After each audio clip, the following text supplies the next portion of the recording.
It's farming time! It's farming hour!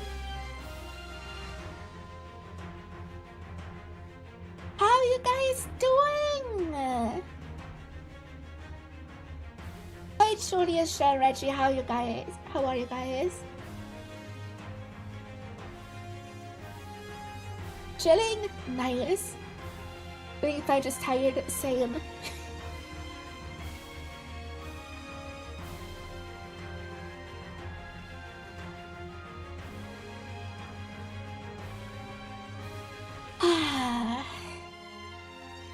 We gotta do some content farming so I have stuff to post on Fridays. So I'm gonna watch 3 videos worth of content. So yeah. Then I should be set for all of February.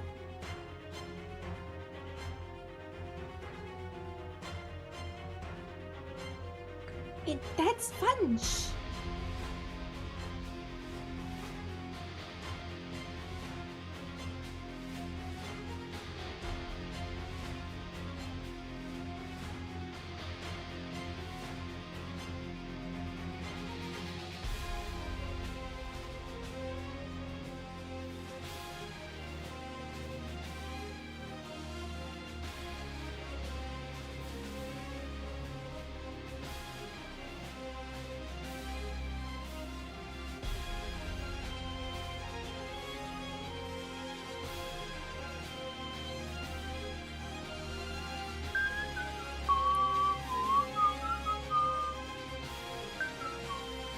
And for once, I remember to do the live thing on Blue Sky. Yeah.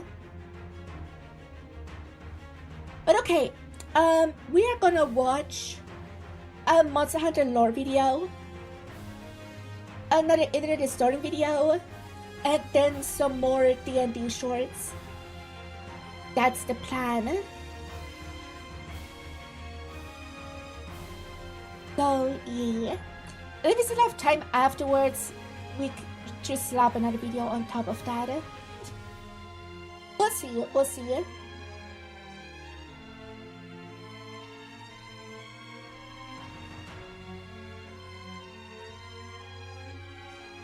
It's okay, how you doing? Long time no see.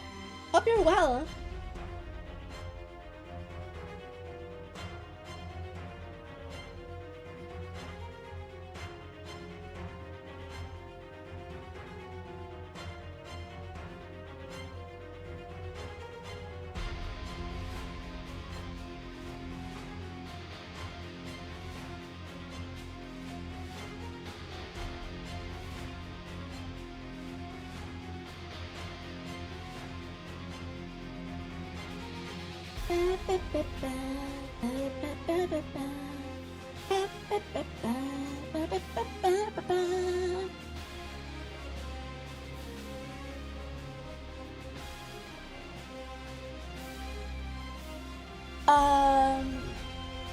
Sorry, I'm thinking I'm lost in thought.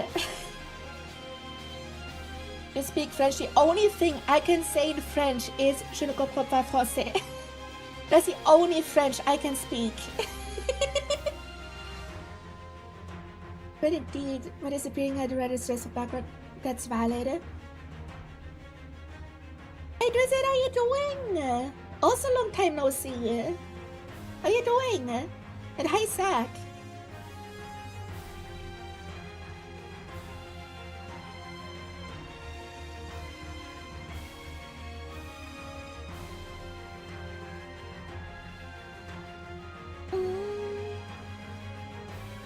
I got it in Pokemon Tower Defense. Oh cool, I don't touch that game because I don't like Tower Defense. You can speak English, that's fine, that's fine. But it's easier to learn if you're exposed to the language more often. So maybe watching me speak shitty English will help you learn. Because that's how I learned. Also, the Smash Bros version of Wordle. What? Elaborate. Things have taken a dark turn. With the best of it, there's a funny yeah.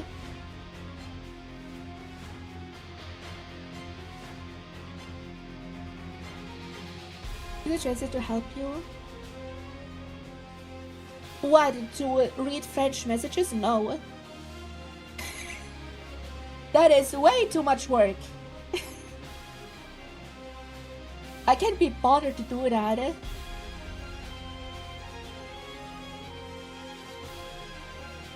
I guess it's much cut. There's 5 different modes. Each with their own answer, huh? Make the manga choose Pizza Adventure. Yes, I love JoJo's. I can't wait for the part 7 anime. I just hope they don't use the shitty CGI that they used in like the first batch of Stone Ocean, because that looked atrocious. But yeah.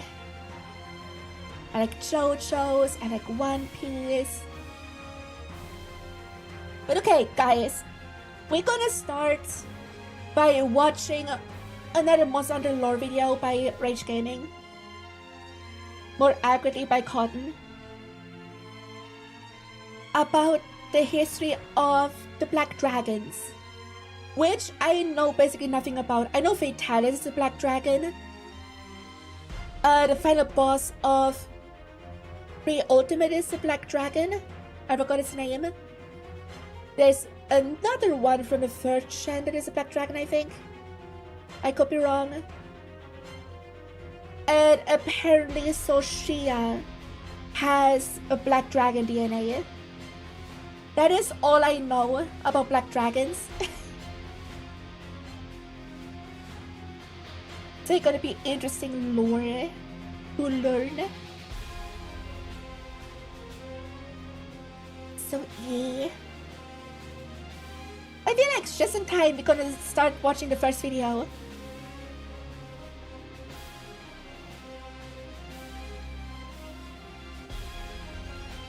So yeah. And let's just get into it. Hi Gog. It's Gog and time. And yeah, we're gonna learn a little bit of Monster Hunter history with the Black Dragons.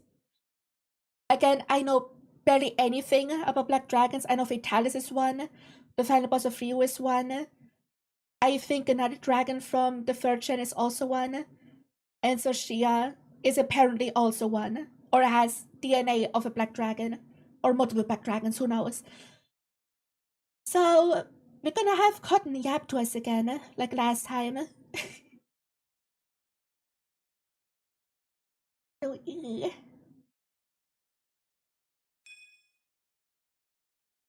Rob, thank you for following. Okay, let's start though. Masturbation is a form. That's the wrong video. That was the wrong video.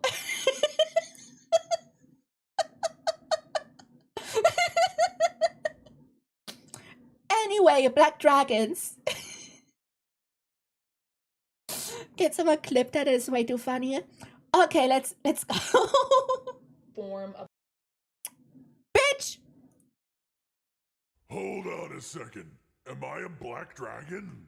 No, wait, maybe? Actually, no, definitely not. The year is 2004. After dozens, if not hundreds of hours of hunting, you have reached the true final boss of the first Monster Hunter game, and it is beyond anything that you could have ever imagined. A creature not included in any trailers, any promotional materials, or any official guides about the game, Fatalis. In the long and storied past of Monster Hunter as a series, there is one specific group of monsters that is often held above the rest of them in a few ways. By the way, Fatalis' design is so fucking boring. I get his 1st gen, but bro, the design is so boring. It's just generic European fantasy dragon. I don't know, I never cared for Fatalis, even when he was added to Dragalia Lost, because they had Monster Hunter collab. The design never did it for me.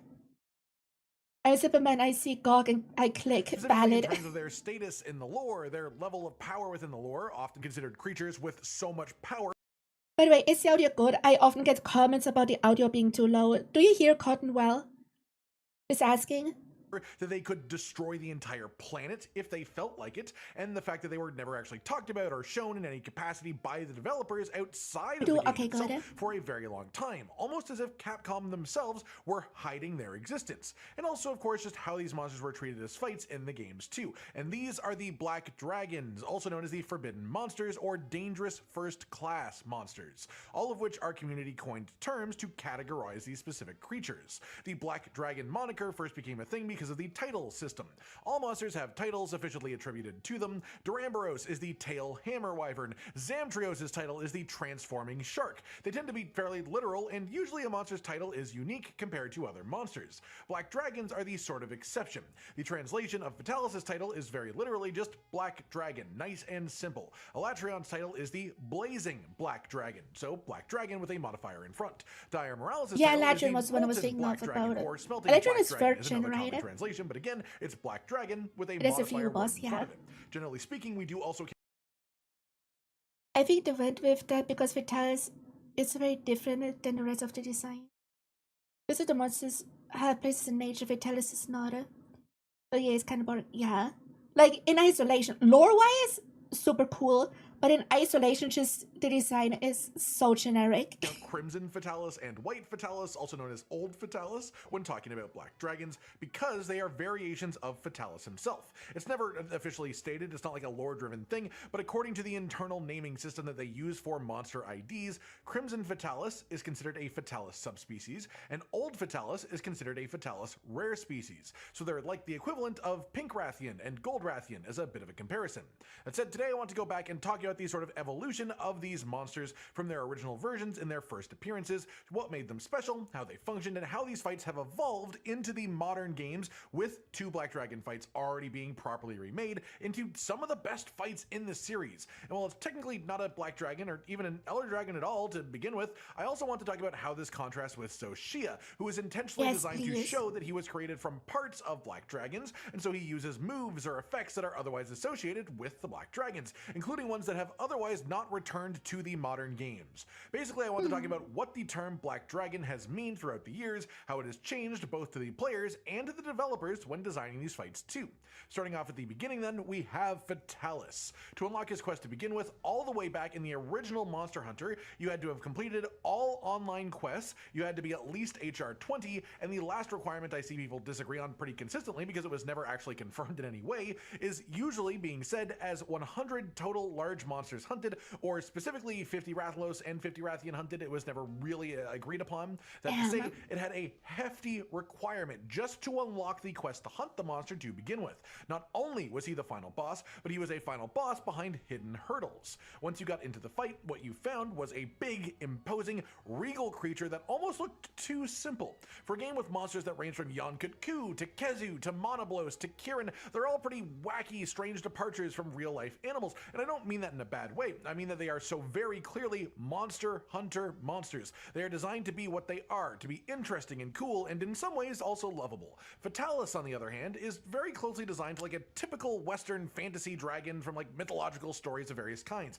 He almost too closely fits into what the human mind envisioned if you just heard the word dragon, and it feels weirdly unnatural. Like it doesn't quite fit the vibe of the game in the way that the other monsters are made, but that is the intention. They wanted him to be unnerving. They wanted his mere existence to concern you. Mechanically speaking, Fatalis wasn't too complex in his first version, but still quite unique. His fight took place in Castle Schrade, a country that is said to have been destroyed in one night, according to the handler in Iceborne. In the first game, there were multiple variations of Fatalis quests, 4 of them to be specific, and each one was basically a slightly different layout. The map had This awesome dragon I do like the doesn't work at least. It's still a dragon, but gave it a bit of flair at least. 2 courtyards and a bunch of potential siege machinery, but in some quests only 1 courtyard was open, in some quests you only had ballistas, and in some quests both courtyards were open and you had the ballistas, cannons, and dragonators active as well.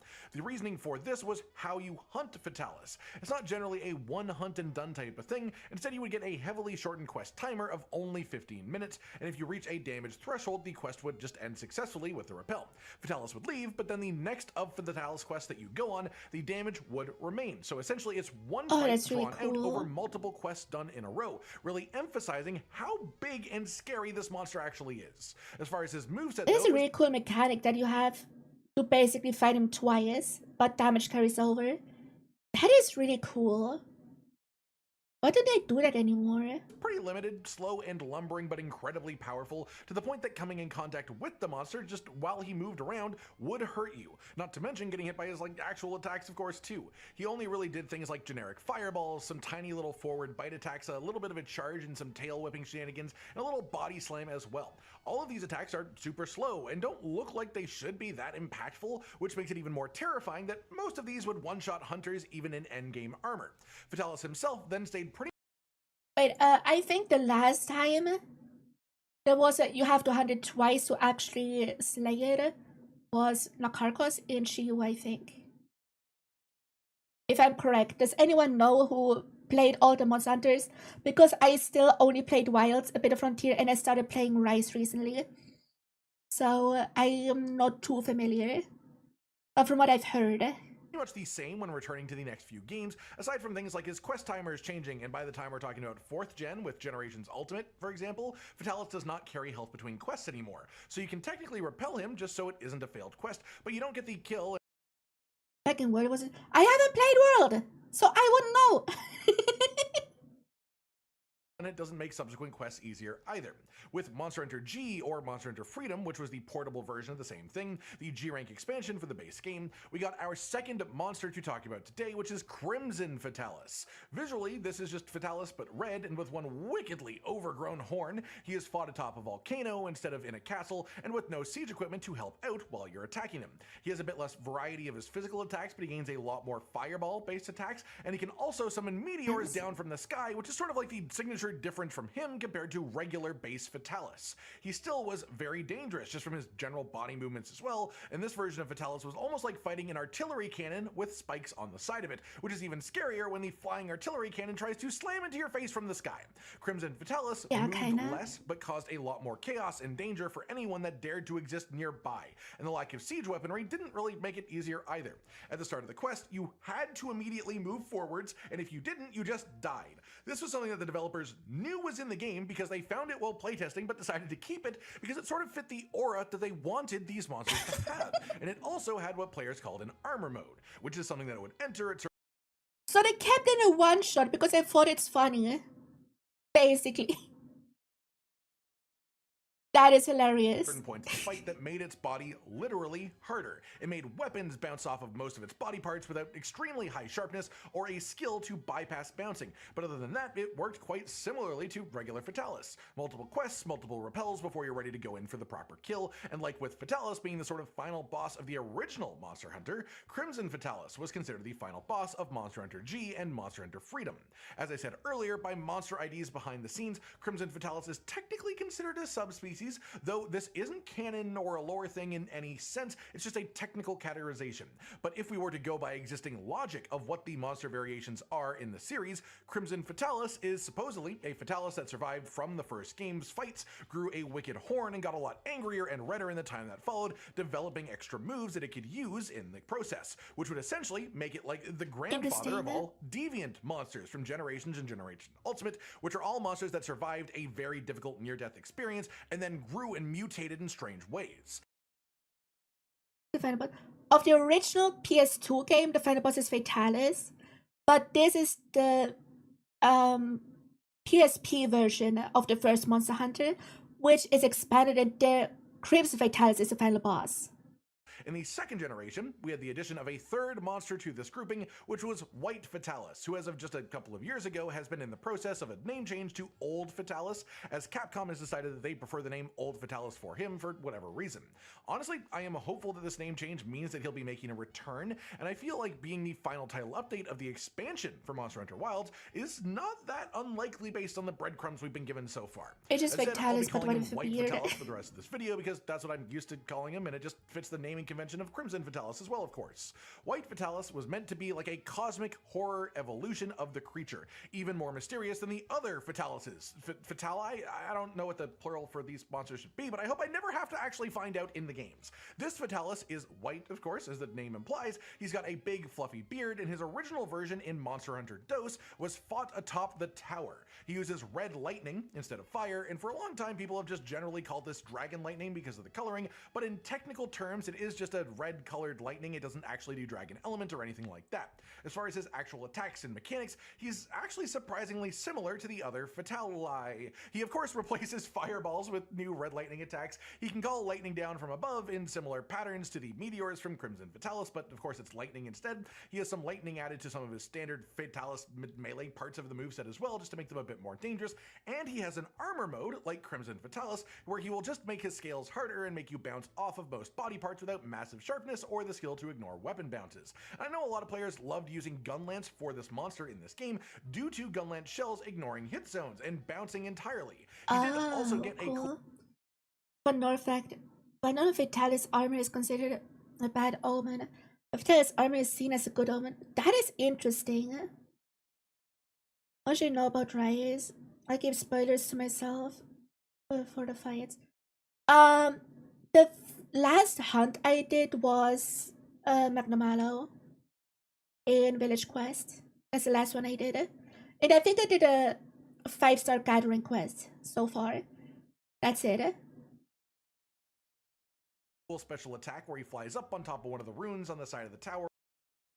But the descriptions of 𝘕𝘴𝘴𝘶's armor is gonna get taken over by the spirit of 𝘕𝘴𝘴𝘶 and become 𝘕𝘴𝘴𝘶. Oh! Oh, that's interesting. Is it just like folktale shit, or is it actual real lore? I'm just guessing it's folktale shit, which is still lore, but you know what I mean? Or is it actual lore?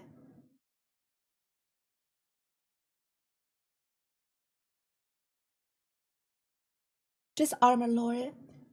They don't ever show anything like that happening. It would be so fucking wild though. Fitting for Wilds, just saying. On like a pillar and just calls down a bunch of lightning on the arena, striking all over the place. And as you can see here, in the original fight in DOS, there was one specific spot in the arena that did not get hit by lightning. But the devs, of course, found this and got rid of it for free tonight. As an that is extra so note funny. to sort of follow the pattern here. Thank you for super chatting. Can someone tell me what kind of currency 𝘕𝘠 is? Well, thank you. 𝘕𝘴𝘴𝘴𝘶 was sort of the unofficial final boss of Monster Hunter DOS's online hunts. So for Monster Hunter 1, it was 𝘕𝘴𝘴𝘶. For the expansion of Monster Hunter and the Monster Hunter Freedom portable version, it was Crimson 𝘕𝘴𝘴𝘶. And now for the first second generation game, the final boss was 𝘕𝘴𝘴𝘴𝘶, presenting a clear theme of these monsters being considered powerful above all else. The next new monster added within this grouping that we're talking about today was in Monster Hunter Tri, and it was the final boss of that game's online quest as well. So another black dragon, another final boss. And this is, of course, Alatreon, the first monster today that does not have 𝘕𝘴𝘴𝘶 in the name. His title was the Blazing Black Dragon, and he was a very different take on the concept of a black dragon from 𝘕𝘴𝘴𝘶 2. He was also a I like all the elder dragons with these wings, by the way. These kind of wings are so fucking cool. Large dragon with black scales, but he had a very demonic look to him. The curled beak, the gigantic, scary, spiky horns, the spikes along his wings, and the holes in his wings to make him look like ancient and battered, the finned tail, and then the tusks that he has coming out from him as well. Oh, cool. Well, are all just adding together to make him look like some sort of evil, unnatural abomination of a creature, partially shown by his scales being the reverse direction of most actual animal scales to just really dig in that point. He's also known to cause chaos wherever he goes, crazy weather inclemencies, and an interesting note that some Elatrion even can make their homes in underwater caves because they are just that adaptable of a monster. Where Fatalis was essentially a mega powerful version of a classic fantasy western dragon concept, Elatrion's mystique came from his ability to use every element in his fight, with the exception of water, at least in his original version. He essentially had two modes, which were ground mode, where he would use things like fireballs and dragon augmented melee attacks or slight hops into the air just to slam back down on you too. Separately, he also had a flight mode, a flying mode, where he would use ice attacks like causing big slabs of ice to rain down from above, or icy breaths and other projectiles. And his more melee attacks in this mode are where his 𝘓𝘵𝘸 attacks came from. On the ground, Elatrion is weakest to ice damage, and in the air, Elatrion is weakest to dragon. So he did have element and resistance swapping mechanics even in his original fight to a certain extent, and if you broke both of his horns, he would no longer go into flight mode for the rest of the fight. So a horn break mode swap stopping mechanic was also present in Maybe the fight Nordica will eventually have the final ultimate monster in Sunbreak. I know the final boss for Mass Rank is what was it? I forgot the name, but I know what most of the monsters look like. I just don't know how their hunts work. in his original version, but this was actually removed for 3 Ultimate and was only actually a thing in the base game of Tri. Speaking of 3 Ultimate, then we have our last new Black Dragon, 𝘕𝘪𝘯𝘵, the Molten Black Dragon. This is an extremely interesting one, as he is the only massively oversized Black Dragon in the series. His general shape is very similar to Fatalis, except the wings themselves, and of course he is essentially made of volcanic rocks, or at least scales that have a similar texture to volcanic rock, and he produces magma just as a part of his biological functions. He's basically like a kaiju, like a rocky molten Godzilla, and the entire point of him is to feel so overwhelmingly impossible to defeat that you are paralyzed with fear by the mere sight of him. He lives. That came out at the very end of the life cycle. Title update 5.5. No clue what you mean. I don't know which monsters got added with which title update. Lives in the Tainted Sea. What if you will return in files? It would be cool since this one I forgot the name again. Malseno. Oh, I know about Malseno. I hunted one earlier in Monsanto now. And the second phase of that goes into Primordial, I think. So I think I'm familiar, kinda, because mobile's a lot. You play now too? Nice. Yeah, on and off. But I suddenly really get good enough armor to deal with Elder Dragons. So I have like a half 𝘔𝘰𝘠𝘕 set. And it just made the Malseno Sword and Shield. Which has a red tint. But they could add this dragon into Wilds because we have underwater mechanics with the Lechicrus hunt. Due to the pure death that follows 𝘕𝘪𝘯𝘵 as he moves around, it could work. Pouring out unbelievable amounts of heat into the sea just by existing there, which then radiates through the water and kills most living things around him. He uses the water to keep himself from overheating, but wipes out an untold amount of smoke. Like, they could put him behind the dam in the Scarlet Forest and be like, oh, if you don't stop him, he burns the forest down. It could work. It could very well work. Also, Jay plays, thank you for following. Life forms in the process. As for the fight itself, you fought him on the shoreline where you could dip into the water and attack him using underwater. I've gone up against 𝘕𝘪𝘯𝘵 before, but the 𝘕𝘪𝘯𝘵 fight is kind of meh in the original incarnation. Yeah, from what I've seen, he just stands there and fires rocks at you. Pretty much. And you would fire like ballistas at him or swim to him to hit weak spots, and that's it. From what I've seen. combat that was unique to the 3rd generation games, but he would also, some of the times, come out of the water and fight on land. Most of his attacks were either magma raining down from the sky, shot out from the large tubes on his wings, fire attacks that came directly from his mouth, or physical attacks where he basically just tried to crush you with his pure weight, as well as a tail swipe to protect his rear end. And like the other Fatalicesses, being too close to him when he moved in certain animations would also deal damage to you. His weak spots, called magma cores, were the big swirling magma bits on his body. You had to damage his wings enough to be able to attack some of the cores, and if you disabled the correct cores, you could stop him from spewing magma balls out of his wings as well. So he did have a certain amount of mechanical depth, even if his actual moveset was relatively small. Then we moved to This is the first time I see him out of the water, by the way. Every single footage that I've seen of him was only him sitting in the water shooting rocks. the 4th generation games, which brought back all of the Black God, Dragons this thing except goes so for hard. 𝘠𝘴𝘠 with some slight changes too. For the Fatalicesses, they removed the necessity of doing multiple quests in a row for them. Repels could be still a thing that was happening, but it was entirely reasonable to kill these monsters in one singular quest. By the time of Generations Ultimate, the next game, also in the 4th generation, these repel results would no longer reduce the health of the monsters for subsequent quests either. Fatalis That's itself cringe. gained a They should have kept the weakening for the second hunt thing. That's such a cool idea. I wonder why they got rid of that. fire breath attack and also had a blast powder-like effect that it could use for a slightly delayed explosion.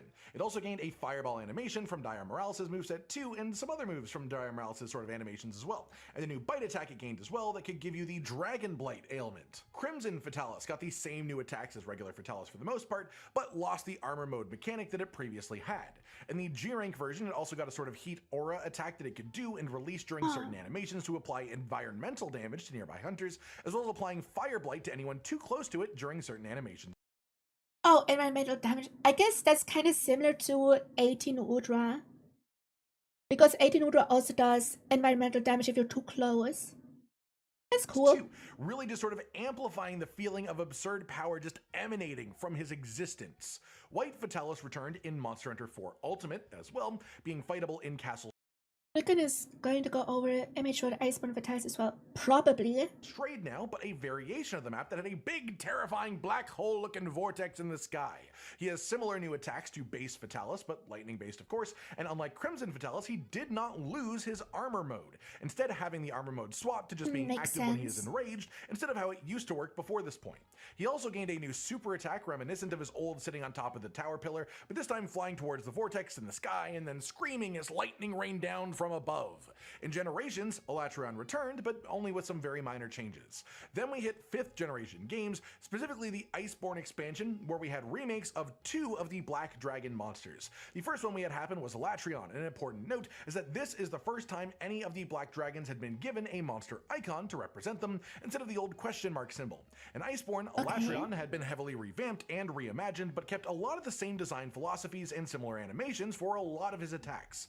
Visually, he was just an enhanced version of what he used to be, looking even more imposing, but being basically the same except for being more muscular in a lot of places, and somehow even more evil and abnormal looking. He now also has a water attack where he spits little globules of like oil at you that would inflict water blight if they hit you, but also were flammable if you hit them with a fire attack too. And with that, he officially became a 5-element using monster. He still had elemental modes, That's but still unlike so his original cool. version, these didn't constrict his moveset.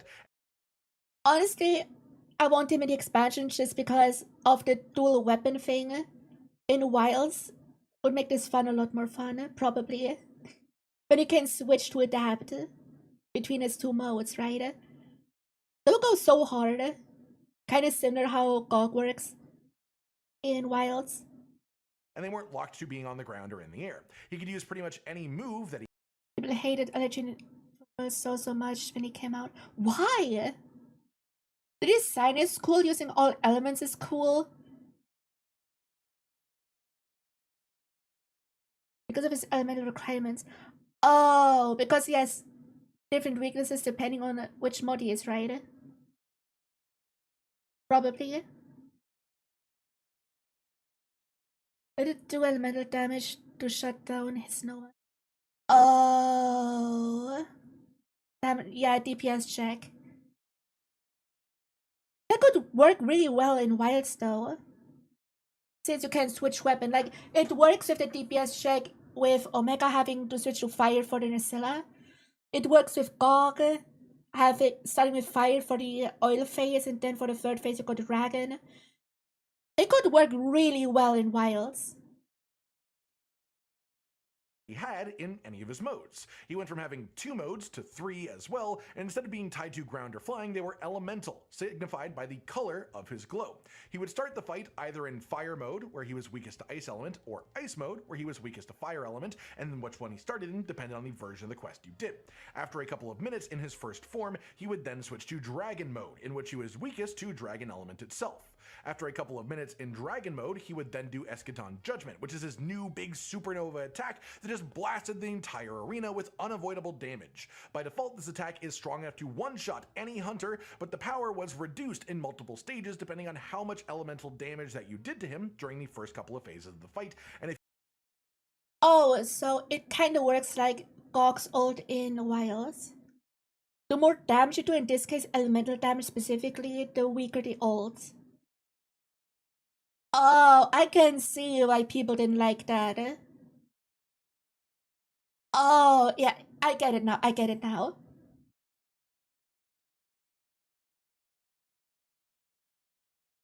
Which is fair. No, it's not. Shut up. Does it need to have more fights that have you change weapons more? The mechanic is great. It just is very underutilized. Because usually I just run in with dragon unless they're resistant to dragon, then I switch to fire and that's it. Because that's good enough for most hunts. But this is sort of fun in my opinion. This is just with the optimization. Yeah, the problem is that most performance issues in Wilds happen through bugs that Capcom didn't notice. For the most part. And they've been made aware. And we have still the January update drops in a few days, right? And then we still have the February update. So who knows? And there's probably still gonna do performance updates until the expansion drops. So yeah.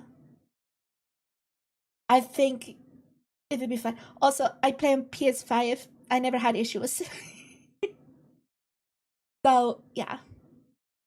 PC Monster Race is over. If he did enough, it was entirely survivable. After this, he would switch to the third mode, which was the opposite of the mode he started the fight in.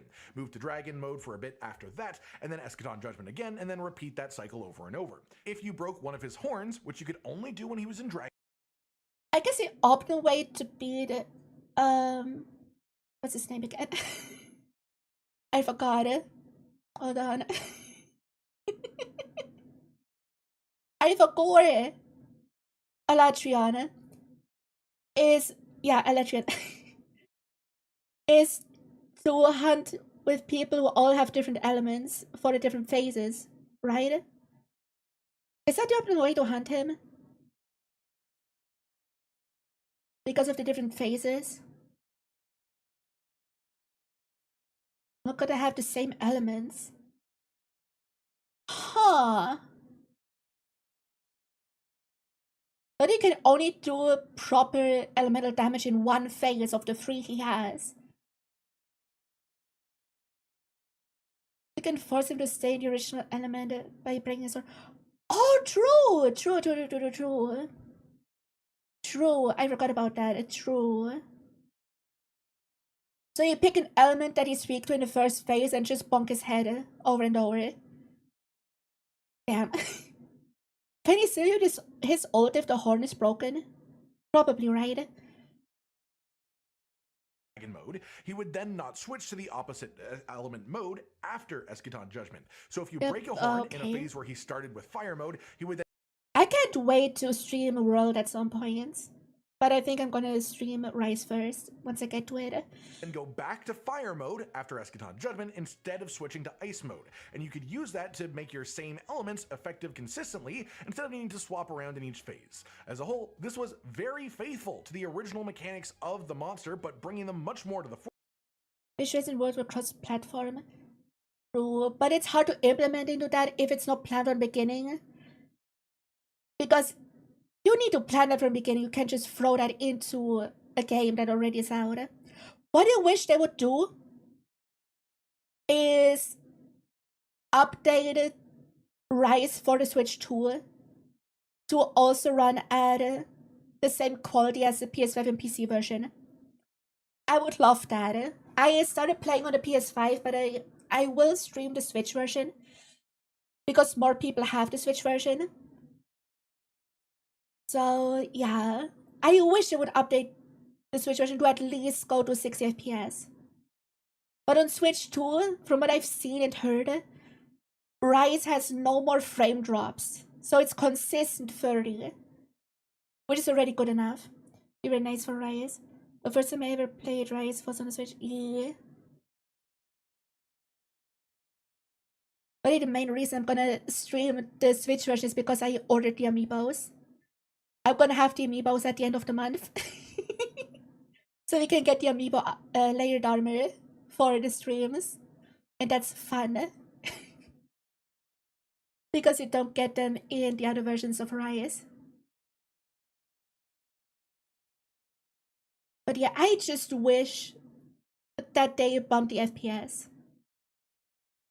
Because it plays so nice on the PS5. Forefront and putting them right in your face and making them just more important and impactful to the fight. And as a whole, I think it really added to the feeling of an unstable creature completely unable to control its own power. And I really feel like this was emphasized by things like his ice little crystals that were created on the ground being able to explode after contact with his lightning. After Elatrion, the final monster released for Iceborne was a returning Fatalis with an absolutely massive glow up. The original Fatalis design was intended to emanate raw power by having a limited moveset and attacks that looked like he was barely willing to even lift a finger or put in any effort to fight you, and yet still could one-shot you with these tiny motions. But Iceborne treated Fatalis in a bit of a different way.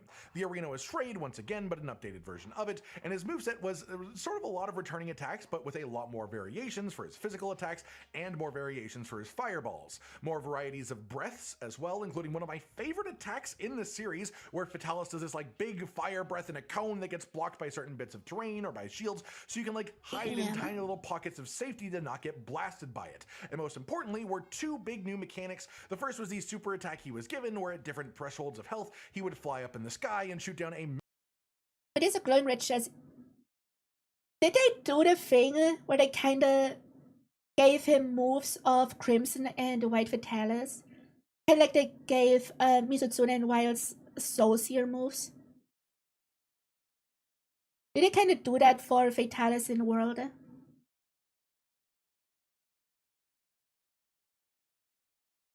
It is almost okay. Massive map-spanning fire breath this kind of that was seemed like so it. hot it would literally melt metal in seconds, which is an insane level of power showing off in there. Instead of finding a way to survive it, the only thing that you can actually do is hide from it or avoid it entirely with movement, because being hit by this attack is certain death. The other mechanic that was new was to do with his horns. If the monster made it to around half health without having both horns broken, he would get extra powerful blue fire attacks that could one-shot people extremely easily, which added a whole extra layer of difficulty where you had to really focus as much of the damage as possible on the head for the first half of the fight, or else you'd have a much harder time in the second half because of that. And as a result, you had to be a bit careful about where you placed the damage, which was also a problem because this quest had a 30-minute timer, meaning that you didn't really have a whole lot of spare time to think about where you put the damage. You just sort of had to put it in, and that meant that you had to really focus on the head without having it actually lower your overall damage. And a fun little extra note about this fight too is that Iceborne Fatalis got a pin attack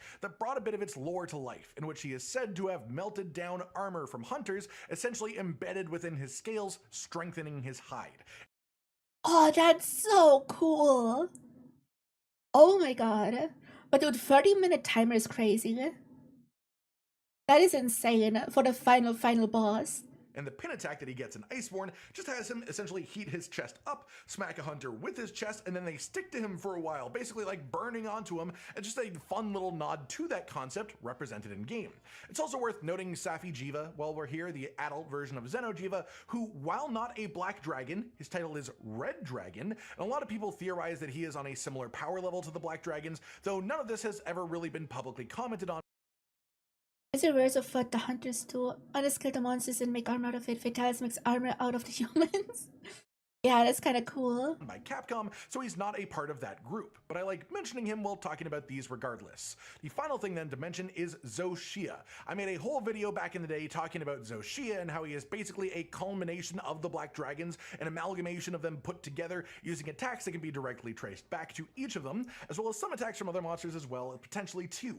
But he most noticeably has a lot of his attacks directly from the 𝘕𝘴𝘴𝘕 trio, and while he is not a Black Dragon himself, in fact he's not even an Elder Dragon, he clearly is intended though to represent the concept of the Black Dragons. He isn't at the same level of power as the actual ones, but the logical way to interpret this is that the ancient civilization used bits and pieces of Black Dragons when creating this construct, and beyond it just being a super cool fight as a result of that, the lore implications are immense, suggesting that the ancient civilization not only was capable of defeating Black Dragons, but actually harnessing their power for their own uses. And that brings us to where we are right now, in the time after. If 𝘕𝘠𝘴𝘕 is actually made of parts of Black Dragons, which it seems to be, what if somehow 𝘕𝘠𝘴𝘕 manages to do the thing that 𝘕𝘴𝑴𝑟 did and became a real species? And then we have a new Black Dragon? That would be kind of cool. It would be bad. Yeah, it would be bad, but also it would be so cool. The final title update for Wilds, but before the expansion, and It's made of Black Dragon DNA. It was so that they have eyes. I think 𝘕𝘠𝘴𝘕 is the perfect sort of Just breadcrumb to tiny give us eyes. hope of a very Black Dragon related storyline coming to pass within the expansion, and if so, I would love to see that, whether it ends with like a new dire Morales, which would be awesome, or a new like white Fatalis, old Fatalis type creature at the end too, or maybe even, hey, a fully brand new Black Dragon. That is always a possibility. That pretty much does it for today at number one, a sort of look back at the Black Dragons, or dangerous first class monsters, or forbidden monsters, whatever you want to actually call them. There's never really been an official agreed upon term, just various things that have stuck in the player base and community over the years since the start of the series. I hope you've all enjoyed this, and let me know your own thoughts on these monsters down in the comments That was an below. interesting video. Like if you liked the video, subscribe with the notification bell for more, and most importantly, ladies and gentlemen, until next time, stay sweet. Josh, Cotton, and Hollow with the videos, dropping the humor like a hammer on your tippy toes, bringing entertainment on a daily arrangement to take our insanity and turn it into entertainment. Yes, I said entertainment twice, to reiterate that it is nice to look into your faces on a mostly daily basis when you let us in your homes to make the whole world a stage. The big 7 that Josh and Cotton had for the Vitalis World Hunt was great. I still didn't watch their World Probe, but I watched their Geo Probe, and that's fun. I should probably watch the World Probe, since that's when it started, right? But yeah, that was good, very interesting.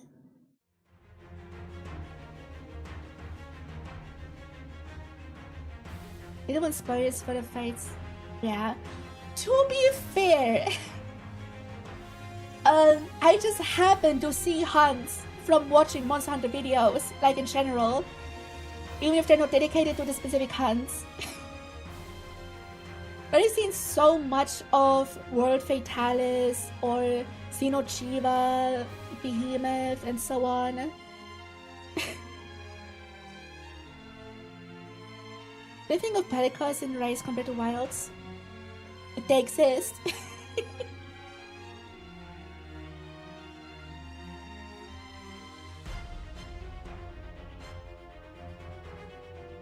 There's no piece of Monster Hunter concept art of an artificial chimera dragon known as the Eco Dragon weapon, which is a revival of the concept.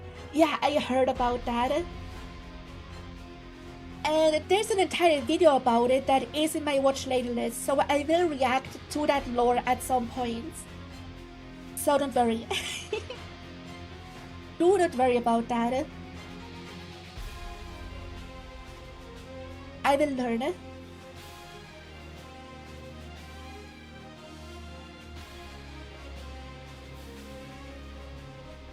One thing, Argo's helm looks like the head of the Eco Dragon weapon. Could be. I don't have the image of the equal dragon weapon in my head right now, so I wouldn't know, but yeah. Honestly, if they really wanted to make the equal dragon weapon like as it is in the concept art, because it looks really fucking cool, what if they had someone try to recreate Guardians? And out comes the equal dragon weapon, because it don't have the technology from 𝘕𝘪𝘯𝘵. What if? What if Werner has an autism and does it? Could very well be. Who knows? Would be fun. They got the different pellicles you can choose from. Not a random fun thing. Someone put Crimson Glow Vaslax into it. Yeah, I saw the video that they posted about it. It looks really cool. If only I cared about Elden Ring. Souls games are my thing. Yeah. That was good. That was good. Also, by the way, there's like 5 other Monster Hunter lore videos in my watch later lists that we will react to at some point. But not now. Because I need more variety to upload as videos. Wait for Red's Master Rank. True. I can't wait to just play any Master Rank because I never played a Master Rank before. The highest tier I played so far is Frontier 5-star. It's the highest I played so far. But aside from that, just low and high rank. Mostly low rank. We get such an improvement over Rise. And Rise is pretty good too. Yeah, I see about that. Like, I play Rise a bit off stream, but I want to keep it to low rank village quests so I don't get spoiled the big shit once I stream it. Because I plan on streaming at least every modern Monster Hunter game. So, Rise Break and Worldborn. So, yeah. That's why I stopped playing World after like 7 hours. Because I was like, maybe I stream that. So, yeah. Yeah. No more Monster Hunter React for today. We're gonna watch an internet historian video now. Gotta do the React slop. Because internet historian reacts do really well.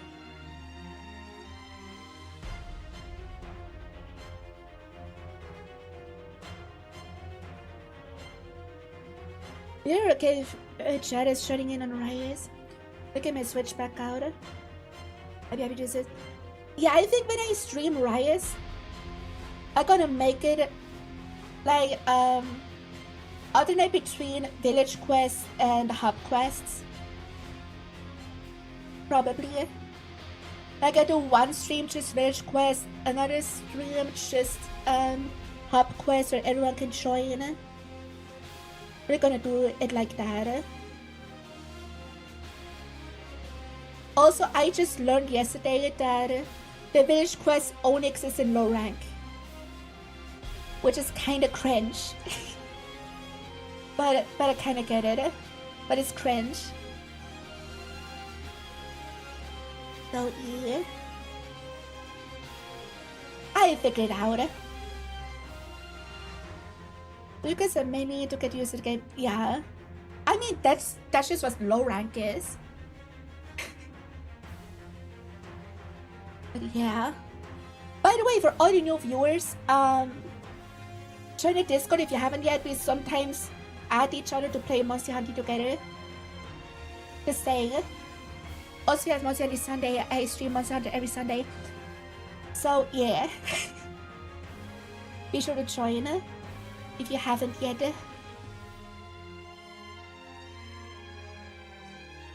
We post the link.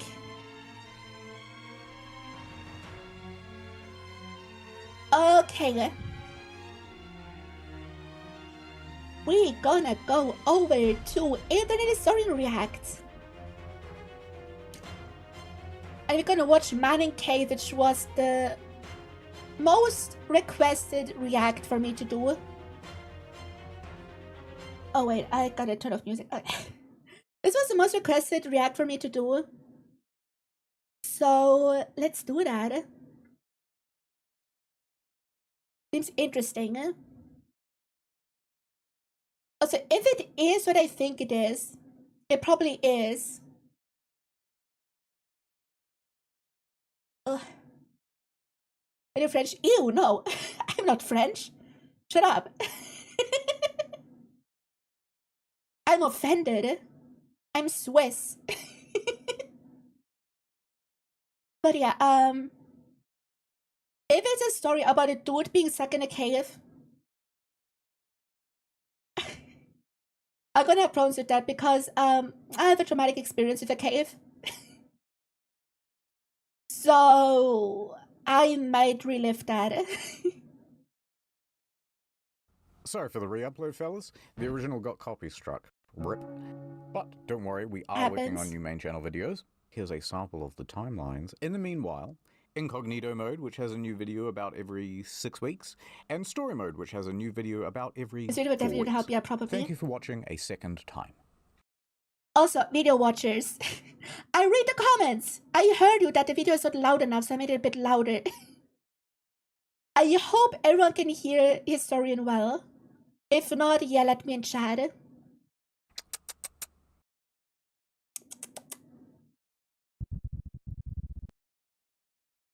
I just made this is screen brightness until the text on the left is barely visible. No.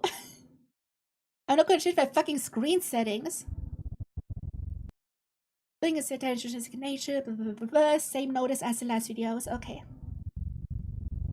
Doing is not an endorsement or condoning of harassment towards individuals which in this video. Never harass people, ever. If you do, you have a small pee-pee. In the state of Kentucky, there is a cave that every now and then demands a sacrifice. January 30th, 1925. A man walks towards the cave with a kerosene lamp in his hand. Man, going cave. He hangs up his jacket and ducks into a 5-foot opening. The inside of the cave is small.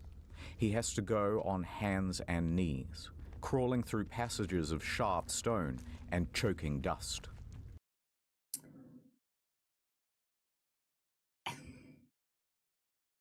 I experienced something like this once,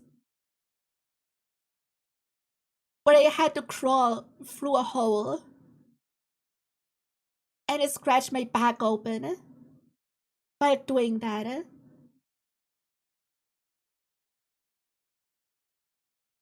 And I was then kind of stuck. It was at some kind of park in the mountains, and I was a small little kid. I was like, I don't know, 6 or 7. I saw a hole to crawl into. That was when I still wanted to go outside and shit. Before I was a full-blown gamer. And I crawled in. It wasn't that long of a crawl. It was like 1 or 2 meters. And then behind that hole was like a big cave. And I was there and was too scared to crawl out again because my back hurt and was bleeding. So I yelled through the hole. Another kid heard me, got some adults over, they got my parents, and my parents got someone to break the fucking wall open to get me out.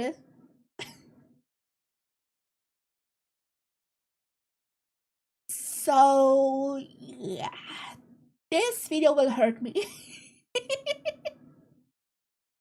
This video will fucking hurt me. That's great. Yeah, that is why I don't like enclosed spaces. That experience turned me claustrophobic.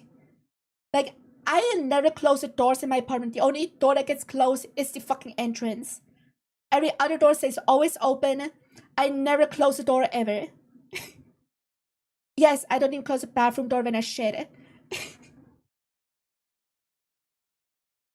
Can you say my name? My name? Did you want to watch the video? No, it's fine, it's fine. It's fine. But it brings back memories. Then down a chute he had cleared out months earlier. But I had nightmares like what historian's describing right now. I had nightmares like that. All of the daylight is gone from here, and this lantern is his only source of light. Ignoring the loose limestone rocks perched directly above him, he is now 100 feet in, and here he reaches the turnaround room. Now they call this the turnaround room because this is the juncture where even experienced cavers say no thanks and turn around. Because to continue on means going through this, the squeeze, a gap in the stone of only 9 inches. Fuck off! No! Absolutely not. Why? The fuck? Would anyone go into that?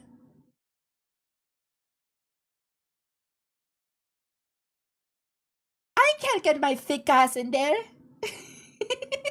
For reference, here's a Subway sub. Subway sandwich for scale, goddamn. Wait, is this actually real? Is this sandwich actually to scale? Please tell me no. I don't know inches, I don't know freedom units. Oh my god.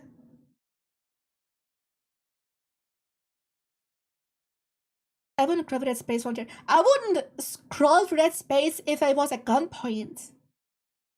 No. Going through, he would look exactly like this.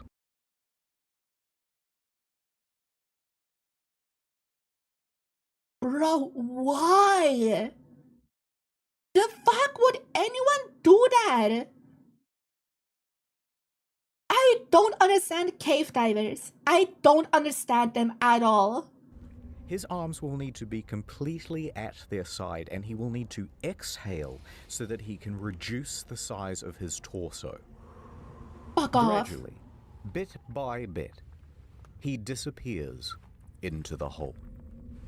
His clothes are caught on sharp gypsum crystals. And you have this shit? No. Nuh-uh. Hooking. Close the cave. Close the cave.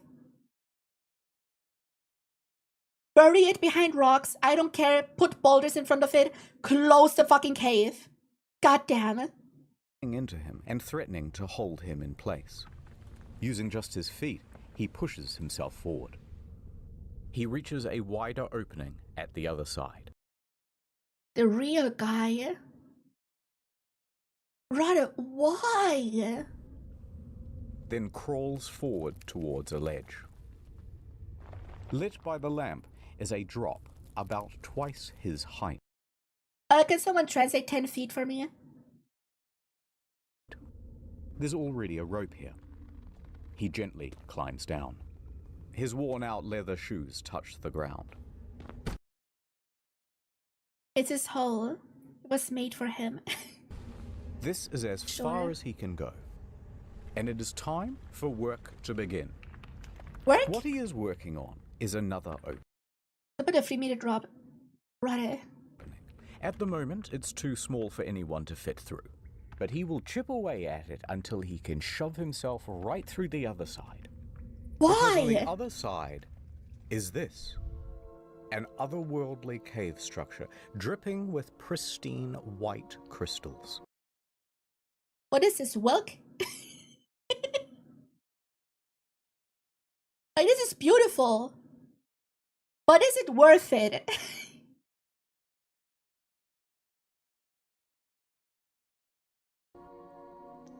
What?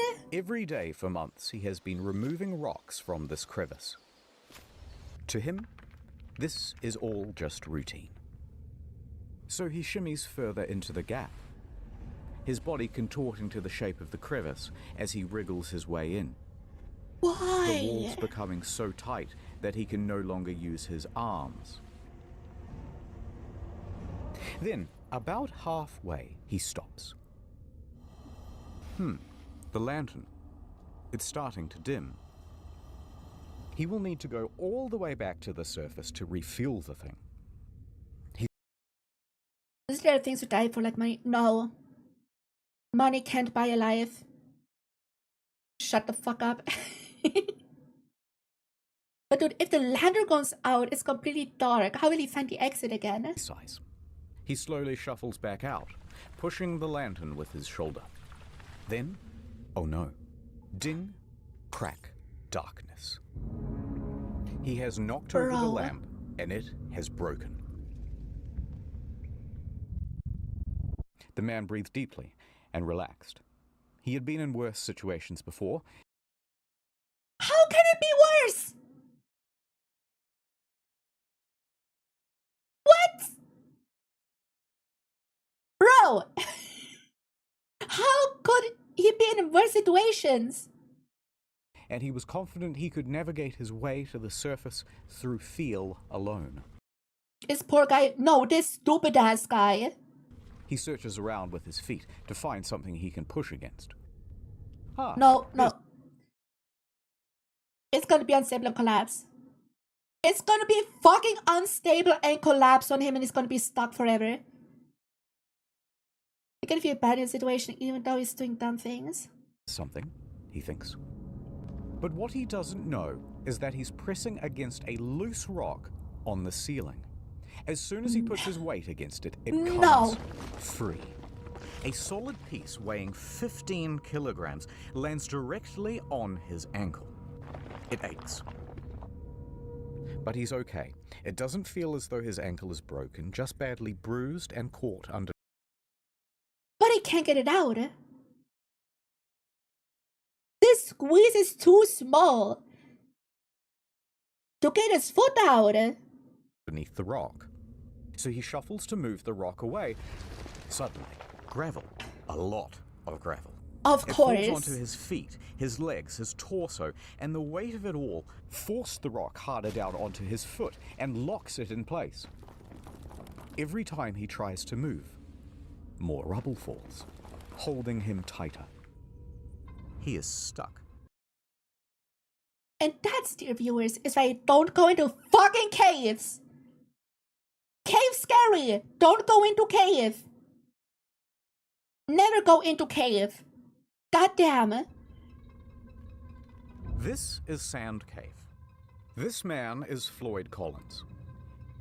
He is trapped in absolute darkness. I said no. No, never. Never. 60 feet deep below the earth. All of his limbs held in place at the very bottom of this.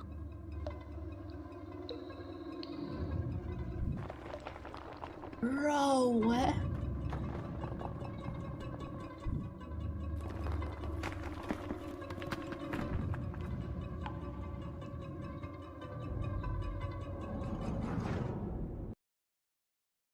Fuck off. Also, one second, I gotta blow my nose real quick.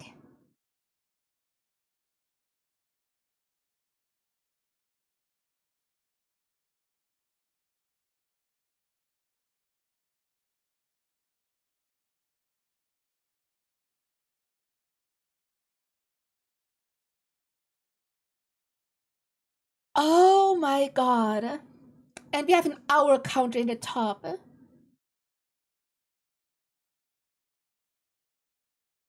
Yeah, no. But before I tell you what happens next, ad time. Speaking of people trapped in a cave, World of Tanks. Oh, fuck World of off. Tanks is not only the best game I have ever played, it is the only game I have ever It's played. fucking It's phone like slop. cars, but tanks. Picture this. You're a hot new T-34-85M, and you've just joined the battle because some Cromwell B tank-bagged your entire Every family. mobile slop It's game that claims to be time the for best it. of its You must genre use strategy. You is must use fucking it. cringe You must and use probably your bad. wits to defeat your enemies. Use long range range or short range? It's available on console, but I want you to get it on PC. Imagine a world war, but there are tanks involved this time. Yeah, now you're getting it. When you've seen as many messed up tanks as I have, you get a little cynical about the world. My God, I'm gonna be sick. Look at all the different tanks. You can collectomize and customize them all. Massive battles where you can constantly team kill. If you and can't put the ruin other waivers on people's them, good what's the time. point? I'm on your Did I mention it's historically accurate, especially the Japanese robot tanks? Ooh, look, the tanks are kissing. Progressive. Use the invite code TANKMANIA and get the 𝘔𝘴𝘦 250k credits. Other stuff. Go to the link in the description and use the invite code TANKMANIA. Question, does World of Tanks have a gacha mechanic with which tanks you get? Just wondering. Because I think it does, right? Because it's mobile slop. No World of Warships as an Azure lane and whole life collapse. Yeah, I know. Here's what you do. Get World of Tanks, put that on one screen. Then, on a second monitor, you'll watch the next hour of this video while you play the game. Perfection. I'm contractually put on obliged Rise. to say thank you for being a friend. Sarge, no! Shut the fuck up. Tank's empty, kid. Go on without me. No, use your repair consumable. It's too late, kid. Take care of my family for me. No. Get it. And No. Collins is still Also, his commissioning probably doesn't work anymore, so... in the dark, unable to move. He can feel the sharp crystals on the ground poking into his back. The Oh, the ice melts crystals are above him, also there. traces across the ceiling and drips directly onto his face. He would shield himself against the dripping, except that his right arm is bro. wedged against the... Having cold water drip on his head, first off, it's gonna be annoying as shit. Second, it's gonna give him hypothermia. 100%. Because it's already cold in caves. And being wet in a cold cave is gonna be horrible. And deadly. If not starvation or whatever.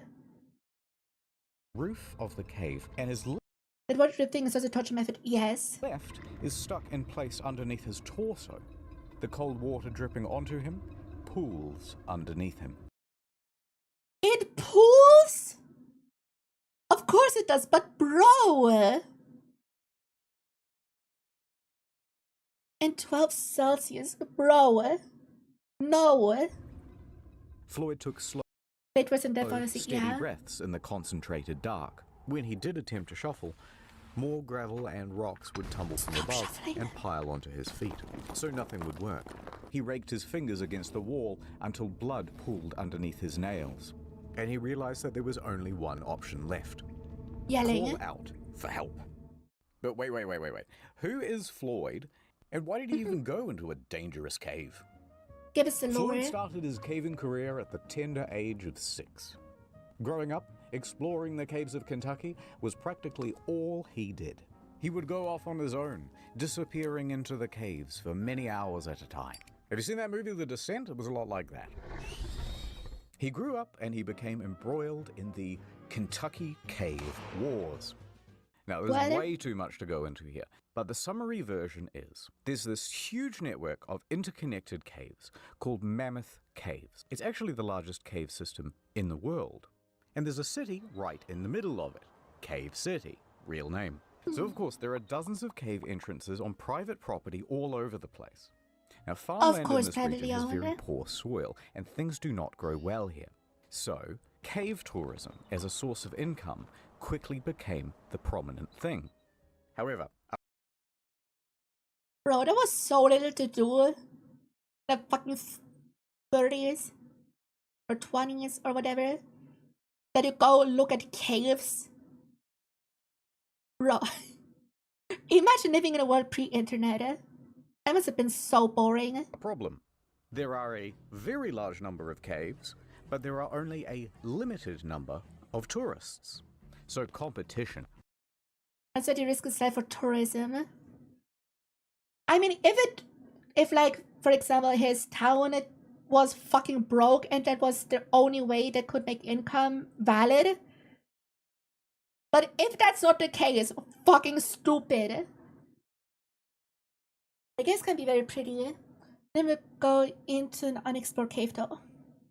I mean, yeah, caves can be pretty in pictures. Rapidly escalated. Visit my cave. No. Visit my cave. Big signs were erected saying, tourists, come to me. Mine is definitely open. But there's no way to grow food around there. At least it will. Mine is the best. But then competitors would respond by saying, hey, by the way, we're open, but don't go to that.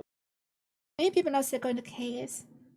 There must be something special about it. I mean, if it's a pretty cave, like with amazing stalactites or stalagmites or some crystal walls or whatever, bare.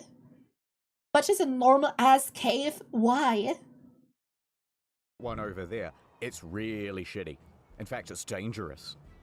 This kept going further. By the end, they were blocking off the trail to each other's property, beating each other in the streets, and hiring people called cappers who would dress up as policemen and tell tourists, no, you can't go Have you reckon this? Yeah, I got recommended a lot. in there. That one? No, it's illegal.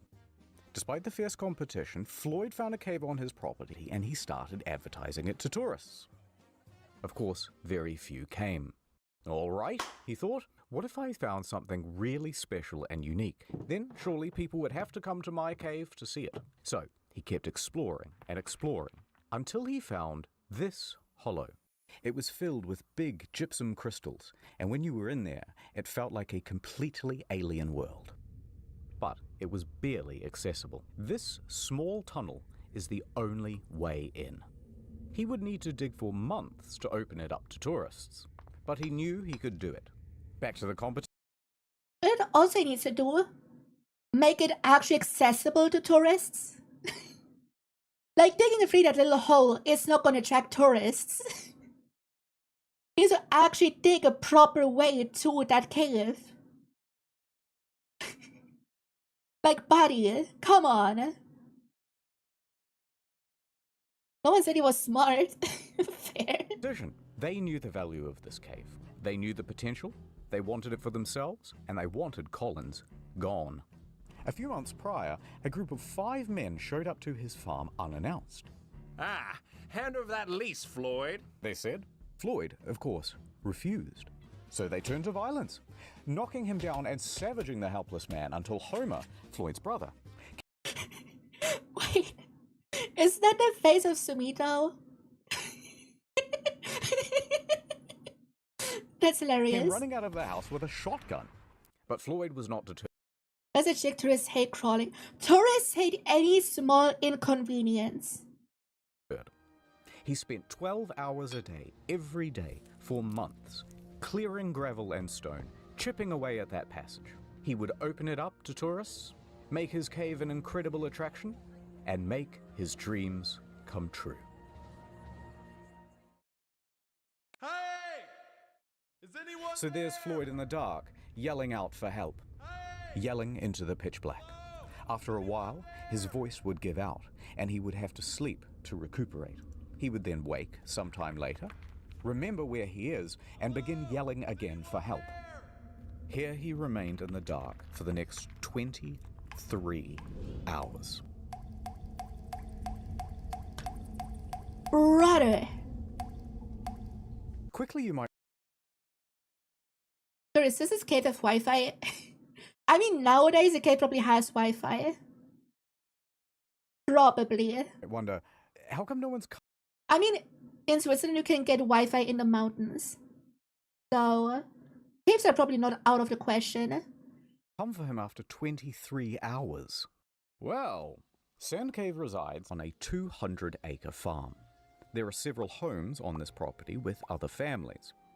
One of them, of course, is Colin's house, where Floyd's father, Lee, resides. Now, Lee and Floyd constantly get into fights about how to run things. Lee wants his son to concentrate on farming, and Floyd wants to concentrate on cave tourism. Arguments would often get heated. And Lee was also a bit of a drunk.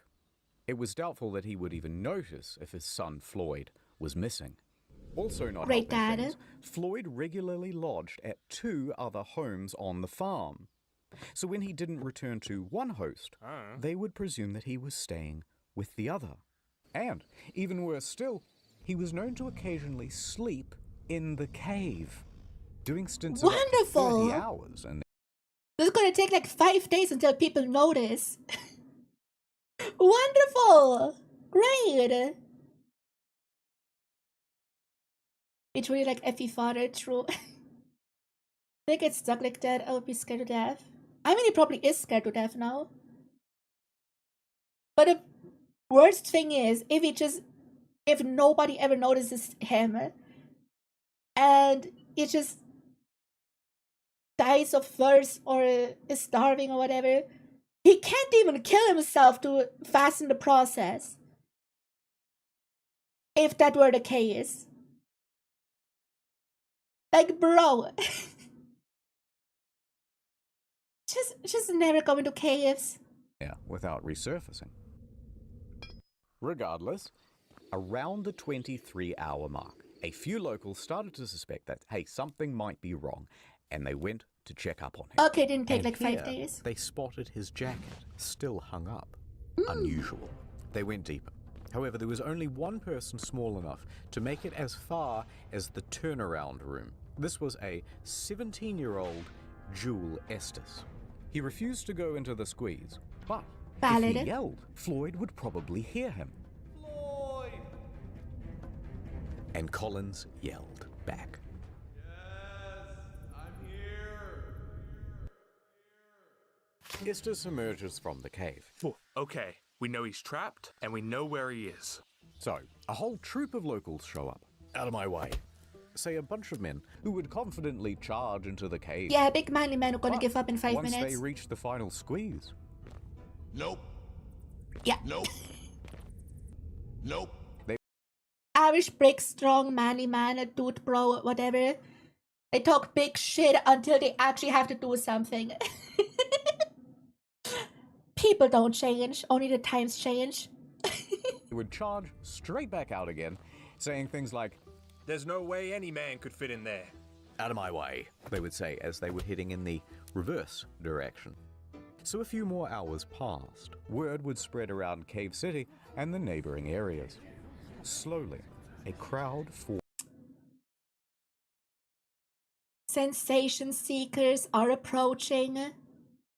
You know how when there's an accident or something, traffic slows down like crazy? That's only because people want to look what the fuck happened. Like, people are the fucking worst. Individual persons, kinda awesome. People as a collective, absolute garbage human beings. Like, absolute garbage. Formed outside Sand Cave. Floyd in the cave. Floyd in the cave. Oh my god. Floyd in the cave. Over in Louisville, Floyd's 22-year-old brother, Homer, he gets a phone call.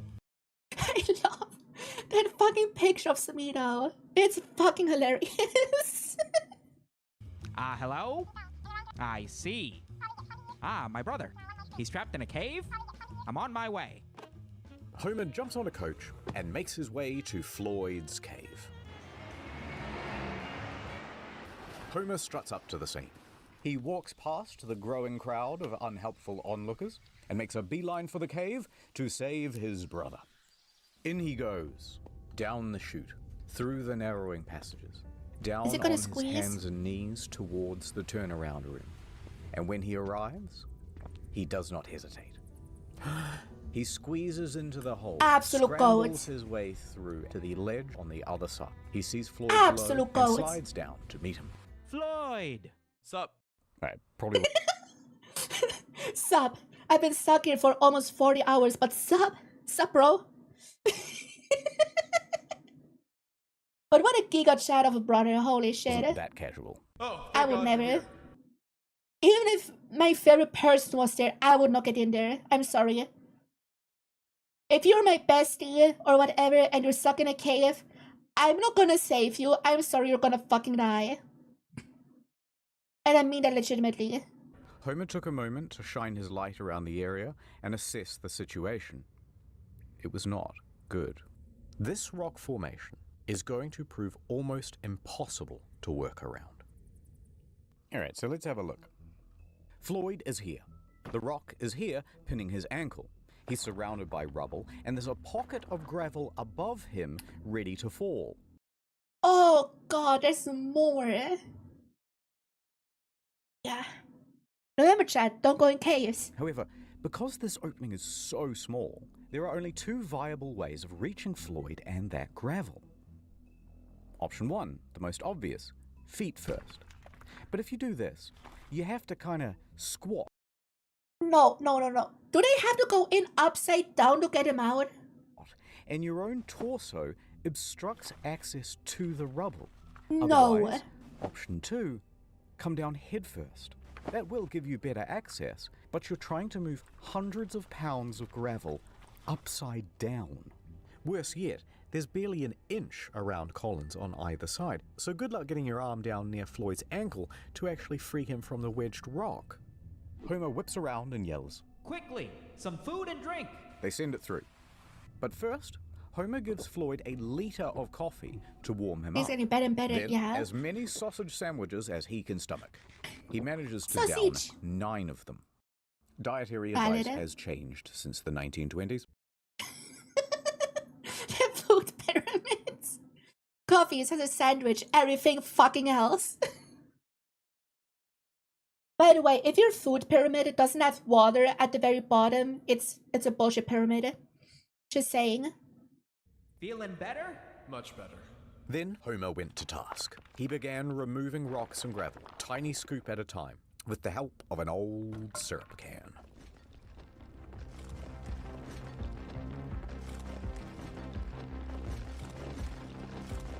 For the next 8 hours he toiled, first with hands, then, once enough was cleared, using a crowbar to scoop behind his brother, scraping away sharp protrusions as he went. It was slow progress. But more's Virtually gonna fall. futile. While holding up his body weight with one arm, he would have to use the other to scoop away gravel. Then watch as new gravel would suddenly fall from above and undo all the work. Homer stayed for as long as he could, Bro. but after several hours, he was ragged. His teeth chattered uncontrollably, his lungs choked with dust, and the skin on his fingers shredded from the rubble. However, something new. By the time Homer reached outside, he was surprised to see a mob of approximately 100 men and women standing around, drinking, squabbling, and talking big game about how they too were going to save Floyd. They're having a party out here, drinking and talking shit. Dude, Twitter always existed. Twitter existed in 1925. And here's the proof. People never changed. They're just louder now. People never changed.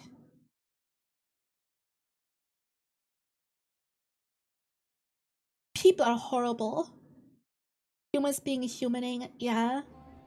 The press was also Absolutely present to help disgusting. people gawk from afar. Homer shunned them all and rested up in a small tent in front of the cave. Strangers immediately crowded around him to ask innocent but, frankly, There's something to do in the countries in the 20s. Yeah, I guess that's true, but also, bro. frustrating questions, and offer unsolicited, obvious advice, as well as wildly impractical solutions. Listen, you just have to untie his shoes. Free the foot, free the man, right, fellas? No. Let's. The 1925 cave rescue that captivated the nation, written by Lucas Riley. Oh, Pirate okay. contortionist. We get a hammer and a chisel. We'll have him back by supper. Ah, Shut up. we should jerk him off, right, guys? Alright, I made that third guy up. But you get the idea. A lot of these guys are drunk, by the way, so the discussions very quickly went from 0 to 100. Hey, new idea. How about dynamite? We'll simply blow him out. One group formed, insisting it was a great idea. And another Sure, that saying, will work. No. The explosion will kill him, and the weight of the new rocks will surely crush him. They shouted at each other for a while, until someone suggested, hey, how about gas torches? We can use acetylene torch. Sure, use a gas torch in a small fucking cave. That's a smart fucking idea. Dude, I hate people. I hate drunk people. People are fucking stupid. Fucking hate them. To cut through the rock and make the hole bigger. No. That'll cook him, or the gas will fill the cave and kill everyone inside. They fought over that too. But by far the most common suggestion was to simply cut off the foot. Never mind that the foot itself was unreachable. They can't even reach the foot. And never mind that that's the lose so problem. much blood, he might not make it back to the surface. And never minding even more that Floyd was strongly reluctant to the idea. Also, if they get rid of his foot, how the fuck will they get him out? Like, to get through the squeeze, he needs his feet to push him along, right? So they can't cut out off his foot, even ignoring the blood loss thing. Whatever you do, don't cut my foot off. Homer could have easily ignored all of this pointless bickering, except that not one of them would just brave the damn cave and continue shoveling away the ground. This is just Twitter. This is just fucking Twitter. They argue with each other, but when you ask them to actually do something, they fuck off, they block you. This is just Twitter, but IRL. The formula was always the same. Bold, fearless men would strut into the cave with sandwiches and blankets, then reach the turnaround room and immediately lose their nerve, then dump it all outside of the hole, and then return back outside and go, oh, absolutely. No, he says, thanks for the food. Thank you so much. Yum, yum. No one would go through that squeeze. This is... Bro. Why do you even offer to help if you're a little tiny dick bitch? Like, bro. Dozens more men would try. All of them would fail.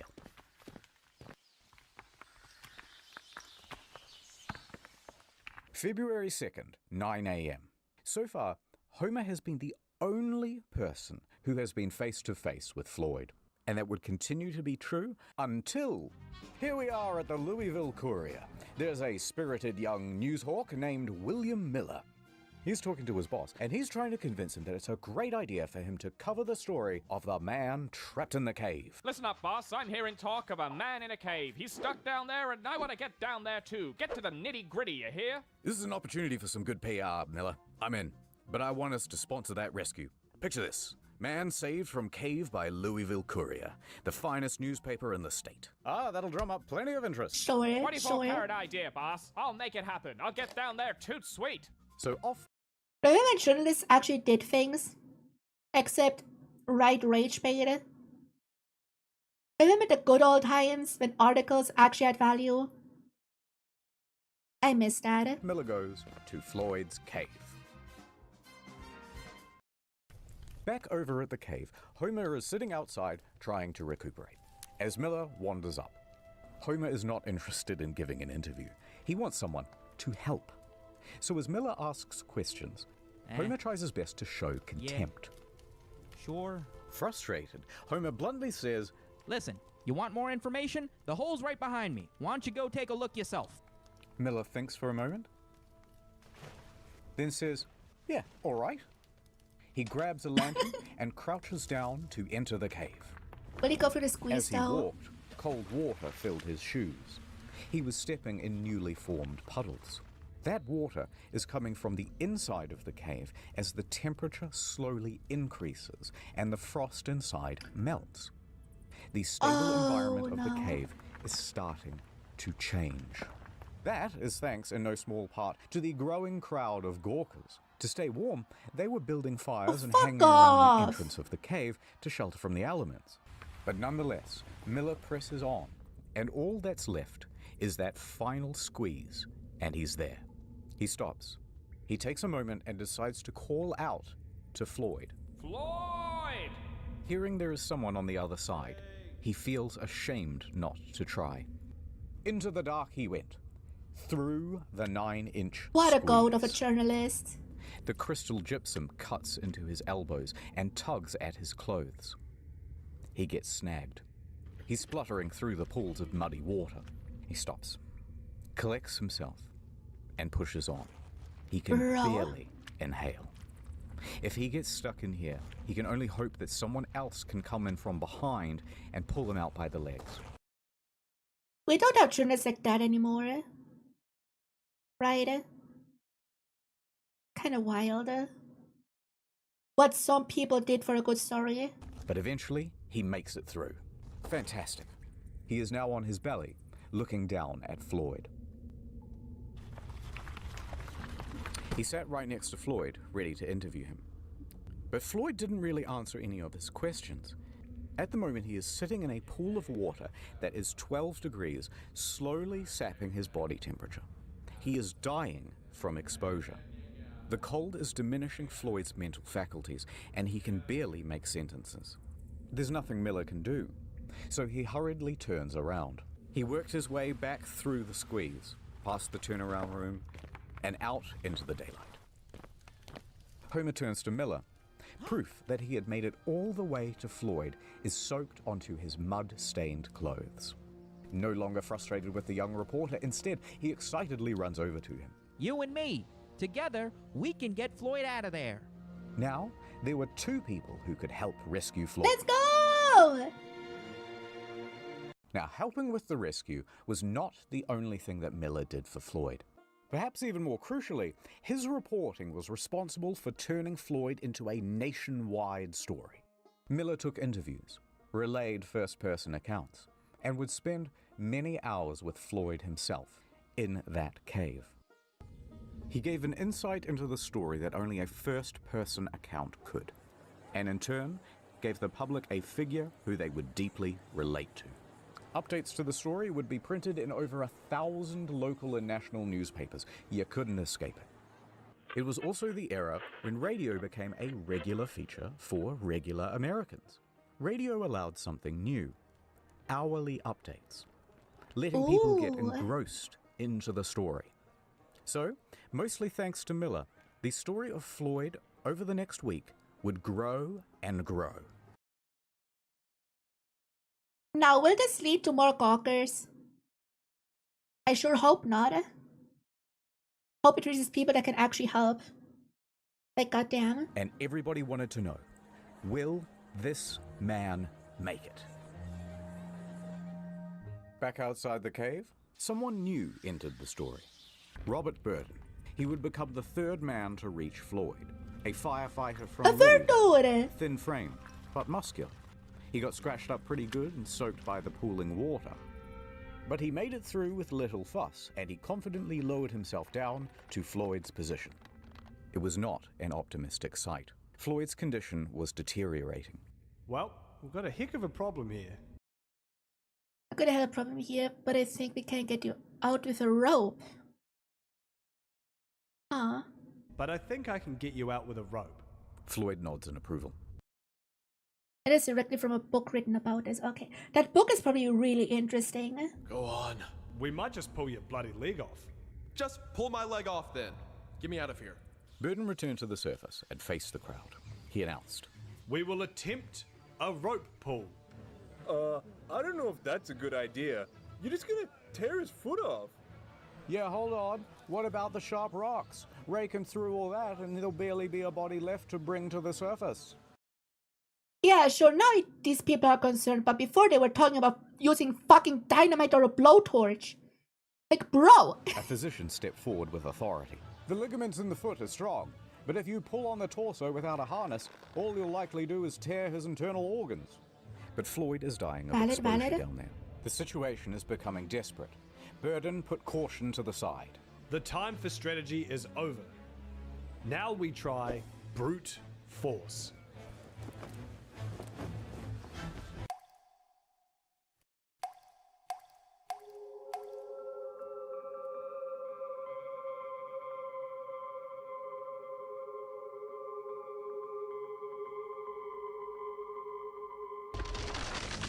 What the fuck?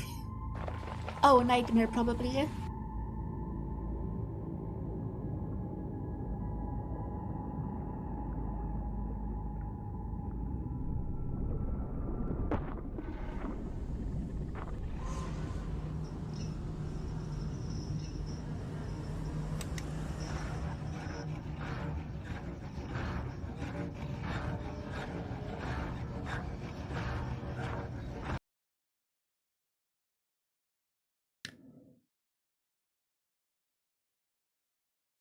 explained my cave phobia before, my claustrophobia.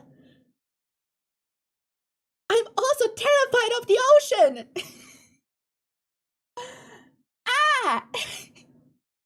Fuck this video! Also, I had a nightmare similar to this as well. Fuck off!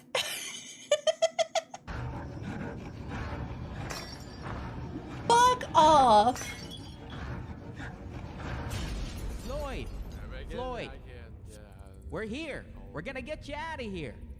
After 79 hours in the cold water, he is delirious, fading in and out of consciousness. It's 21, great deal, I'm gonna yeah. put the special harness around you.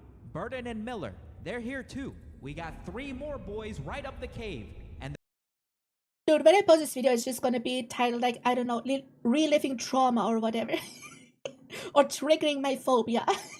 they're all ready to pull as hard as they can to get you out of here. Floyd was frightened. I'm not gonna lie, it's gonna hurt. No one knew quite how this would go. Floyd was given some food, some coffee, a large swig of whiskey, and a sedative. That sedative would keep him calm if his ankle bone is snapped or the skin on his foot is peeled off. Floyd took the opportunity to appreciate being surrounded by friends and family. Go on. Do it. All right, strap him up. Homer attached a harness. He ties on the rope. Miller gives the signal. Ready? Burden gives the final all clear. Ready? Everybody braced for the tug of war. Cave Oh, people actually versus helping. Let's man. go. The winner gets Floyd. 3, 2, Do it. 1. It's gonna hurt so fucking much. The force of 6 men pulled against the clutches of the cave. Floyd began to scream. The 6 men is not gonna be enough for His this. body was being pulled up from the rubble. The gravel was Oh no, no. Because it goes upwards. They pull him upward. They just pull him against the ceiling. They're just gonna break his ribcage. No. Please tell me that's what's gonna happen. beginning to shift. Burden's Please. calls echo through the cave. Oh, harder! Floyd screamed harder as well. Alright, so Floyd is trapped laying down like this. But the pulling of the rope wrenches him up. Now the physician suggested a harness so they don't rip his organs. Like when you just pull on the torso, but your lower body half is stuck, it just gives tension to your internal organs. That's why the harness. But you just pull him against the ceiling with the might of 6 probably pretty buff men. That's just gonna crush his ribcage. Like this. His torso was being compressed and bent against the ceiling of the trap. It would kill him. Floyd's screaming intensified, and through gasps was begging them to stop. But it did not stop. The agony continued. On and on, with no progress. Enough! Enough! You guys are killing him! Homer quickly spun around and started pulling against the other men. He threw his legs onto the rocks and propelled himself backwards, 1 man versus 5. I said stop! Coursing with adrenaline, he pulled the rope free from their clasp. The tug of war Damn, was over. Homer is The goated. cave had won. Floyd fell back down. Homer, Miller, Burden, and the other 3 men were flat on their backs, panting for breath. The cave would not let this man go. The futility of the situation sank in, and all they could do was leave for now and rest. Outside, the number of spectators had increased to 200. They buzzed and asked useless questions, and Homer walked dejectedly past them. He sat by thinking what he could do. The cause seemed hopeless. Homer? Then, someone showed up who could turn things around. He looked up to see a childhood friend of both his and Floyd's, Johnny Gerald. He was just the man for the job. He was an experienced caver, and he was an experienced cave-trapped person rescuer. All right, let me go see him. Well, look who it is. Floyd perked up immediately, thrilled to see Gerald. That The smile. sparkle from Floyd's gold tooth could be seen in his smile. Alright, let's see what we can do. Gerald jumped down. And then, for the next 3 hours, Gerald went back to the original plan of digging away the rocks. His stamina was good, and progress was It's pretty safest surprisingly option. good as well. For several more hours, he continued, just moving stone after stone. New one would fall in its place, and he'd move that one too. By midnight, he had enough room to shift position and clear some of the gravel that was at each side of Floyd's body. Gerald would spend several more hours scooping, and it worked. Slowly, more and more of Floyd's body was coming free from the rubble. The lower shoulders, his chest, even his hips and thighs. It was incredible progress. How does But he Gerald reach wasn't that done far? yet. He kept going until practically all of the rubble, except a few harder to reach piles down by his legs, remained. The relief from the weight made it significantly easier for Floyd to breathe and flex his limbs. Oh, it's Over gotta the feel course of so those few good. hours, Gerald managed to scoop. Oh, that gotta feel so good to finally move his arms a little bit. Oh, it's like when you stretch after lying in bed for like 20 hours. God damn. away more than 1,000 pounds of debris. But there was still a lot more to Holy go. shit. And that rock by Floyd's foot was still holding him in place. By 2 a.m., Gerald was spent. He needed rest, and he was ready to head back outside. Floyd, tomorrow, you're gonna be a free man. Hopefully. Now here you might think that things will become straightforward. They did not. Now that space course had been not. cleared, Burden became convinced that if he could get down that passage again, he could free Floyd with another rope pull, fate deciding with both feet or just one. So Burden marches up. Yes, because it would probably be painful to move. Yeah, but like if your arms are compressed to a degree where you just cannot move a single muscle, being able to just move a little bit must feel so good. Up to the cave once again. But when he tried to enter, they shoved him in the other direction. The crowd was acting as a sort of phalanx, and anyone who tried to get in was told to get lost. They had been specifically instructed to not let anyone in, and they were especially opposed to Burden making another rope pull after word spread about the disaster of the first attempt. Okay, He that's tried fair. to reason with them, Let me try the rope bro. pull again. It'll work this time. but they would not hear it. Oof. Of the 3 other people who could reach him, Gerald and Homer are out exhausted and sick, which leaves only Miller, who is tied up with work. With Burden barred from entering, Floyd was left on his own, wondering why it was that no one would visit him. Hello? Is anyone there? They could at least let the dude in to at least keep the dude company. Like at least something so he's not isolated like that, you know? There? Help. Because I think the worst thing isn't that he's stuck, it's that he's isolated. I mean, that gotta be the worst thing. Because in the cave, it's dark. He has only his lantern. He doesn't know what time it is outside. He doesn't know that shit. He doesn't know how many people are outside. He doesn't know when his bro is gonna come back. So, isolation is probably the worst part for him. Hey, anyone out there? Now, the work Miller was doing was handing over reports to his boss about Sand Cave. Those reports would be fed through the news grapevine to the Associated Press, and the Associated Press would send that out to its very large affiliate network. The word was spreading about Floyd. By afternoon, Miller was done with his work and he hurried back to the cave. So he gets inside and, his eyes didn't have to work half as hard to adjust to the dark. Someone had installed electric lights from the entrance right all the way down to Floyd. Miller popped down to the lower level. Ah, Floyd! Fancy seeing you here, buddy. When Miller reached Floyd, he took the final bulb and attached it to his collar to keep him warm. Then, reusing that syrup tin, he started offloading gravel into buckets. Those buckets were then passed up and down the cavern, like an assembly line. And so it went on for the next few hours, until he was too tired and needed to rest. Miller then took some time to have a bit of a one-on-one with Floyd.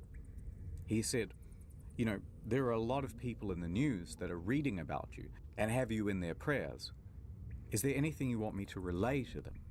Floyd had been in that cave for over 100 hours now, and seeing everyone working together, Floyd was overcome with a sense of hope and relief. Floyd wanted to pass on a message. Here is what he is quoted in the newspaper. I believed I would go to heaven. I can feel that I'm to be taken out alive and with both my feet. I kept thinking, what would happen if the rock above me would fall? It caused me to shudder. I kept thinking to drive my mind to something else, but it wasn't much use. I couldn't do much to help those who came to help me, but I knew that a lot of people were willing to do all in their power. It gave me courage. Tuesday morning, I thought to myself, 4 days down here, and no nearer freedom than I was on the first day. How will it end? Will I get out? I couldn't think of it. I have faced death before. It doesn't frighten me, but it is so long. Tell them I am not going to give up. Tell them I'm going to fight and be patient and never forget them. Damn. Meanwhile, news of the incident kept growing. The entire country was captivated by Floyd's story. Crowds huddled around newspaper stands each morning and afternoon, waiting to get any new drips of information. It became a water cooler topic. Did you catch the latest episode of Game of Caves? He had the prayer power of practically every church in the county. Even the upper echelons of government were keeping tabs on Floyd. Congress held its session to get their little updates, and even the president, Calvin Coolidge, took a glancing interest. By the end, the Floyd Collins incident would explode into the third largest non-political story between World War I and World War II. God damn! Brought an inundation of people to It's Cave huge. City. Old population, 690. Yawn. New population, 10,000. The bank vaults ran empty as people withdrew cash to spend around town. But they wouldn't have much to spend it on because restaurants didn't even have enough stock to feed all the new customers. Practically every hotel room in the county was taken, so residents capitalized with a 1920s version of Airbnb and charged outrageous fees to offer places to sleep on their bedroom floor or in mattress-lined bathtubs. And 4,500 automobiles and people were born in one excitement. Yeah. patiently sat, backed up for 2 miles. Let's go see the guy stuck in a cave. Yeah, it's virality, right?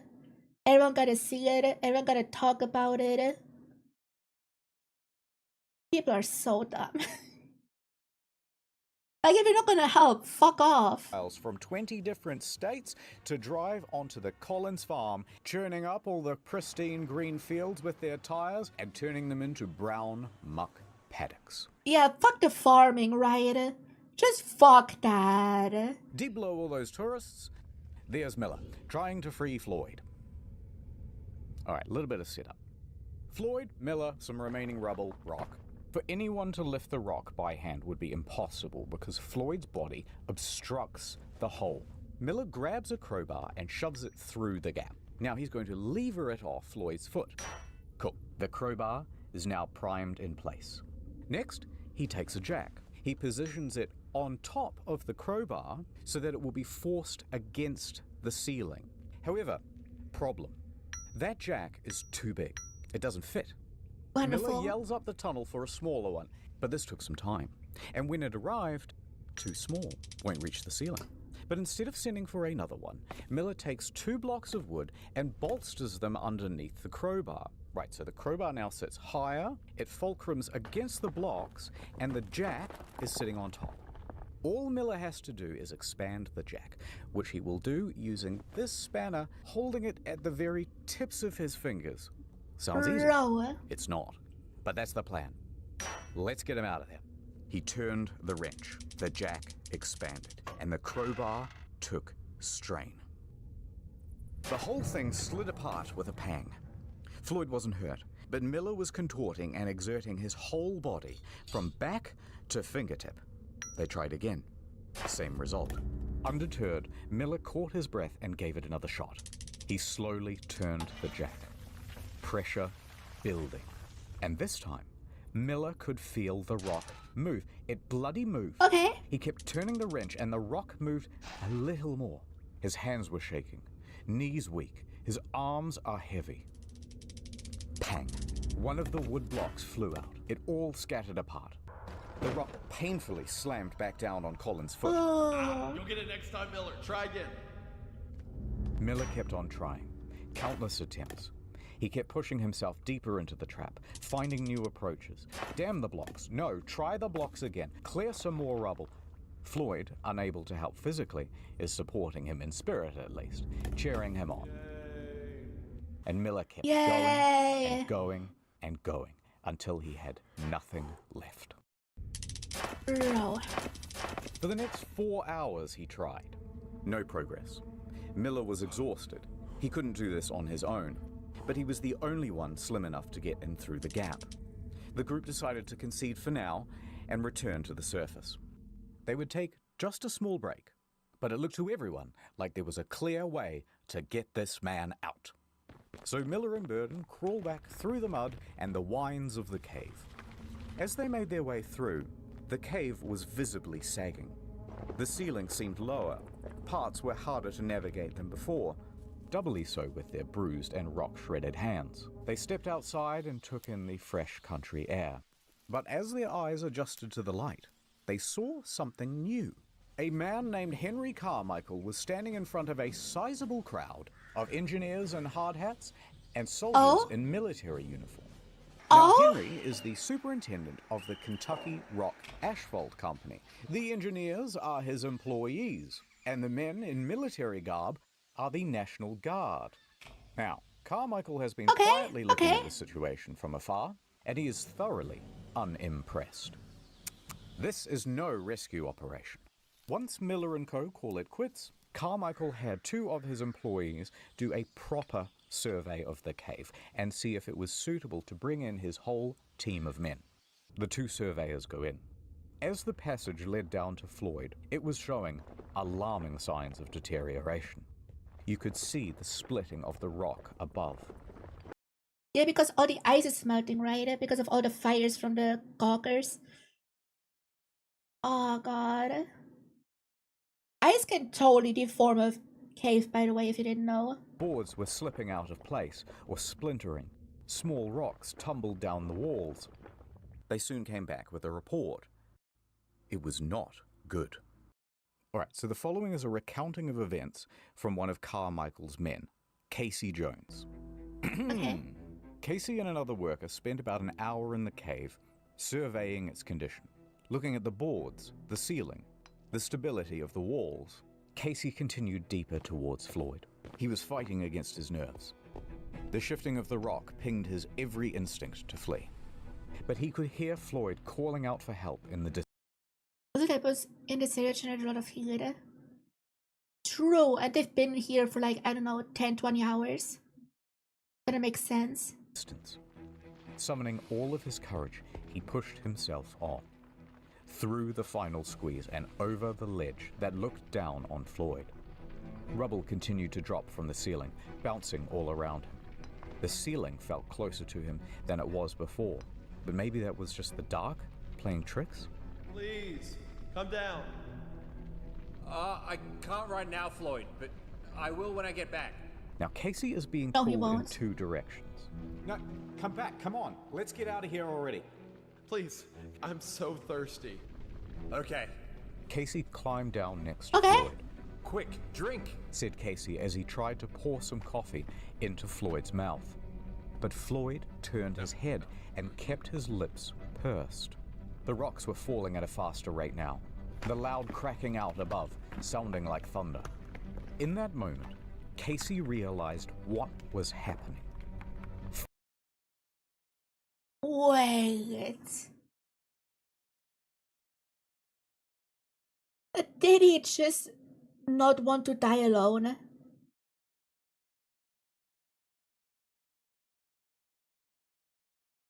Is that what's happening right now?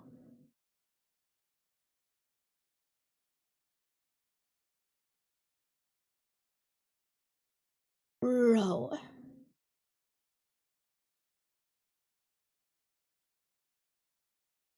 Bro. Floyd was not really asking for a drink. Floyd knew that a cave-in was inevitable. Scared and approaching his 5th day trapped, he was completely at his wit's end. He knew he was about to be trapped in that cave, and he didn't want to be trapped alone. For God's sake, Casey, come on, you're gonna get us killed. Stay with me, please. Don't leave. Casey quickly turned away and scrambled back up the ledge. He made his way back through the final squeeze, his limbs scrambling against the cave walls. It seemed as if everything around him was shrinking. He made it out, and he joined his co-worker. They both turned around and watched on in horror as the yellow of the bulb was being swallowed by the dark. Rubble fell fast and heavy until no light could be seen at all. Rocks blocked out Floyd's panicked cries. The one route to Floyd was now sealed shut, a tomb of rock and dust.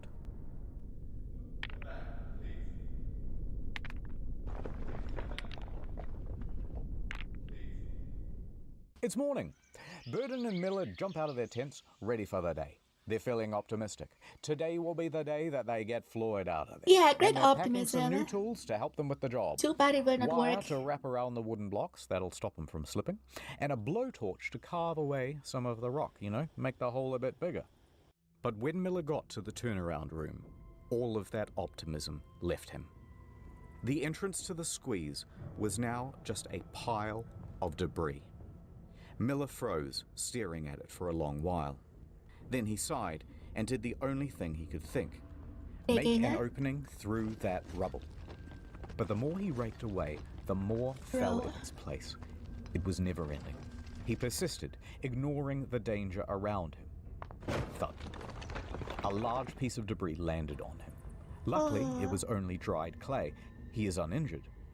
But recognizing the danger, Miller returned to the surface. 15 minutes later, he emerged from the cave with a bloodied-up nose and bruises down his back and shoulders. Burden caught sight and races over to him. Miller just says, "For God's sake, don't let anyone go back in there."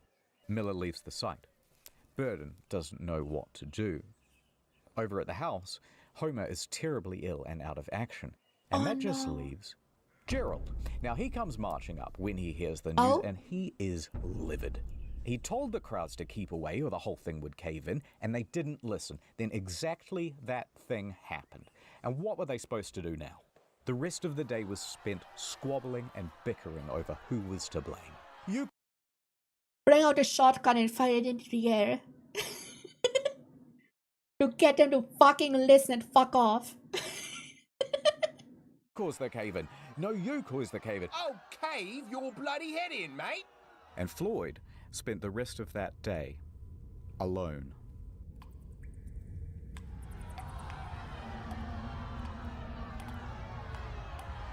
The surveyors continued checking the cave throughout the day. At 6 p.m., Carmichael had ordered everyone to an assembly. Gerald took the floor. He was going to give this one last There's people yelling and fighting but no guns. Yeah. shot. Gerald addressed the crowd. Listen up. There's It is also attributed to Carmichael. Okay, cool. death down there. The walls and ceilings are crumbling. Unless you're determined to take the biggest chance you ever took in your life, tell me now and stay outside. Next, they told all the Gawkers to get the hell out of the cave. Clear off. And so, Gerald went in and out of finally. that cave half a dozen times, working away at the rubble, blocking access to Floyd, leaving only when he suspected another cave-in or to get food and water. Men on the sidelines were supplying new timber. A group of men helped Gerald to prop up the ceiling and guard against further collapse. Gerald toiled away at the pile, eager to reach his friend. He worked steadily, mindful of the danger poised right above him. Bit by bit, he reduced that pile until a light. He called out, yelling updates through the hole. Bad news. We can't reach you. But hold on. We're coming. Gerald continued. The pile got smaller still. The gap was large enough now that Gerald thought he might be able to fit. Okay, that's enough. Floyd, I'm going for now. But when I get back, I'm gonna get you out of there. Gerald scrambled back out the cave, over to the men, and through panted breaths he said, Gather the equipment, and in an hour's time, it's gonna be me and Floyd coming out of that cave. Okay. Gerald entered Sand Cave for his final time. The walls had been reinforced, but mud and water was accumulating everywhere. He waded through it and pressed on past the danger of the sagging ceiling. With determination on his face and a grease gun clutched in his right hand, he scrambled towards Floyd. But before the final squeeze, he stopped. It was all gone. Was it another cave in? Even worse than the first. No. He thought about how he could have been on the other side of that rubble. His mind raced, weighing out what to do. He shouted, Floyd! As a not-so-subtle reminder of the danger he was in, a rock fell from the ceiling and cracked Gerald across the head. Luckily, just a small one. He felt around for blood and kept shouting. Floyd! He could definitely hear a voice, but it was faint. Gerald was scared that this was Floyd's last shot at rescue, and he threw himself against the pile and pulled it away with finger and nail, launching the debris behind him with force, tearing at the pile like a man on fire. Dust bellowed, rocks flew, and he kept shouting out for Floyd as he went. Floyd!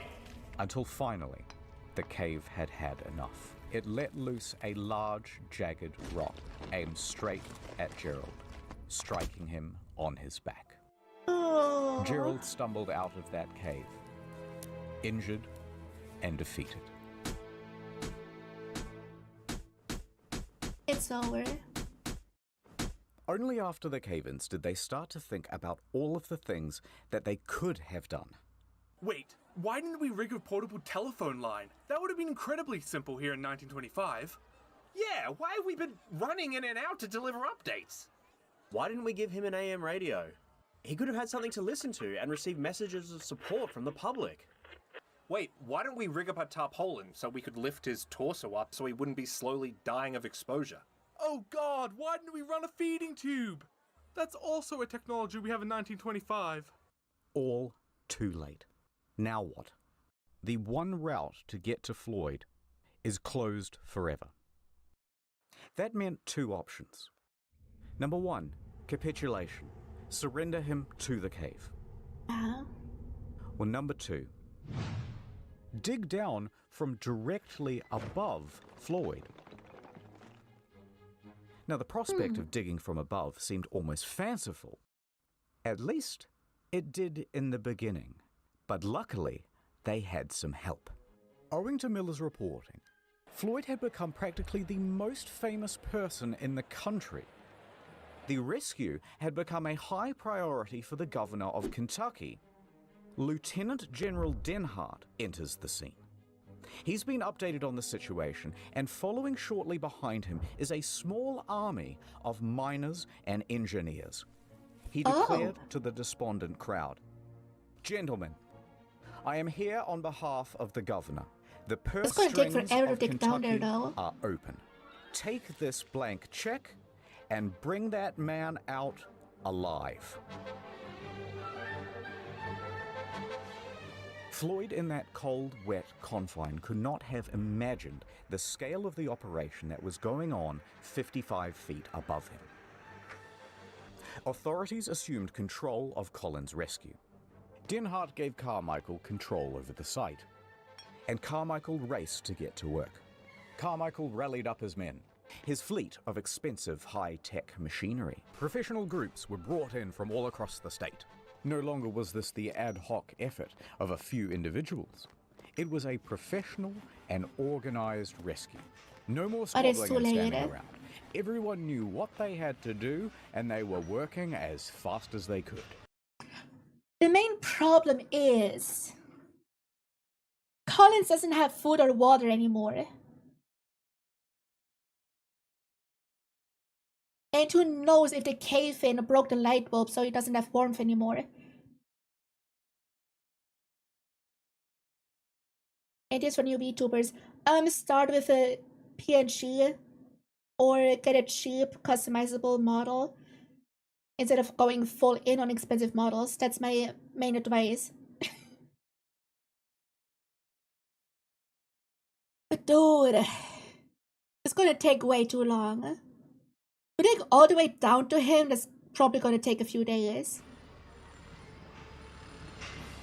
But just as hopes were rising, they were once again dashed against the rocks. Maybe get a corpse or two. They had all of this state-of-the-art machinery shipped in and assembled by the engineers and rearing to go. And it was all worthless. See, the problem is, the cave drew air into it. These diesel-powered engines pumped out enormous volumes They're gonna of gas choking him. exhaust. Within a day's operation, the cave would be filled with carbon monoxide and Floyd would be dead from asphyxiation. Just as quickly as solutions would arise, the cave You think about a cave photo that's dripping on his face? That was like, yeah. would parry them away. It refused to let this man go.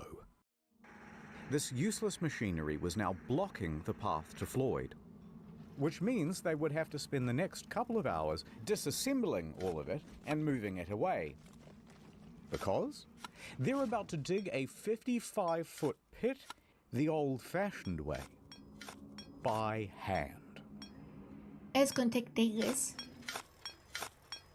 Carmichael's expertise was in quarries, but the principles transferred over to caving and digging holes.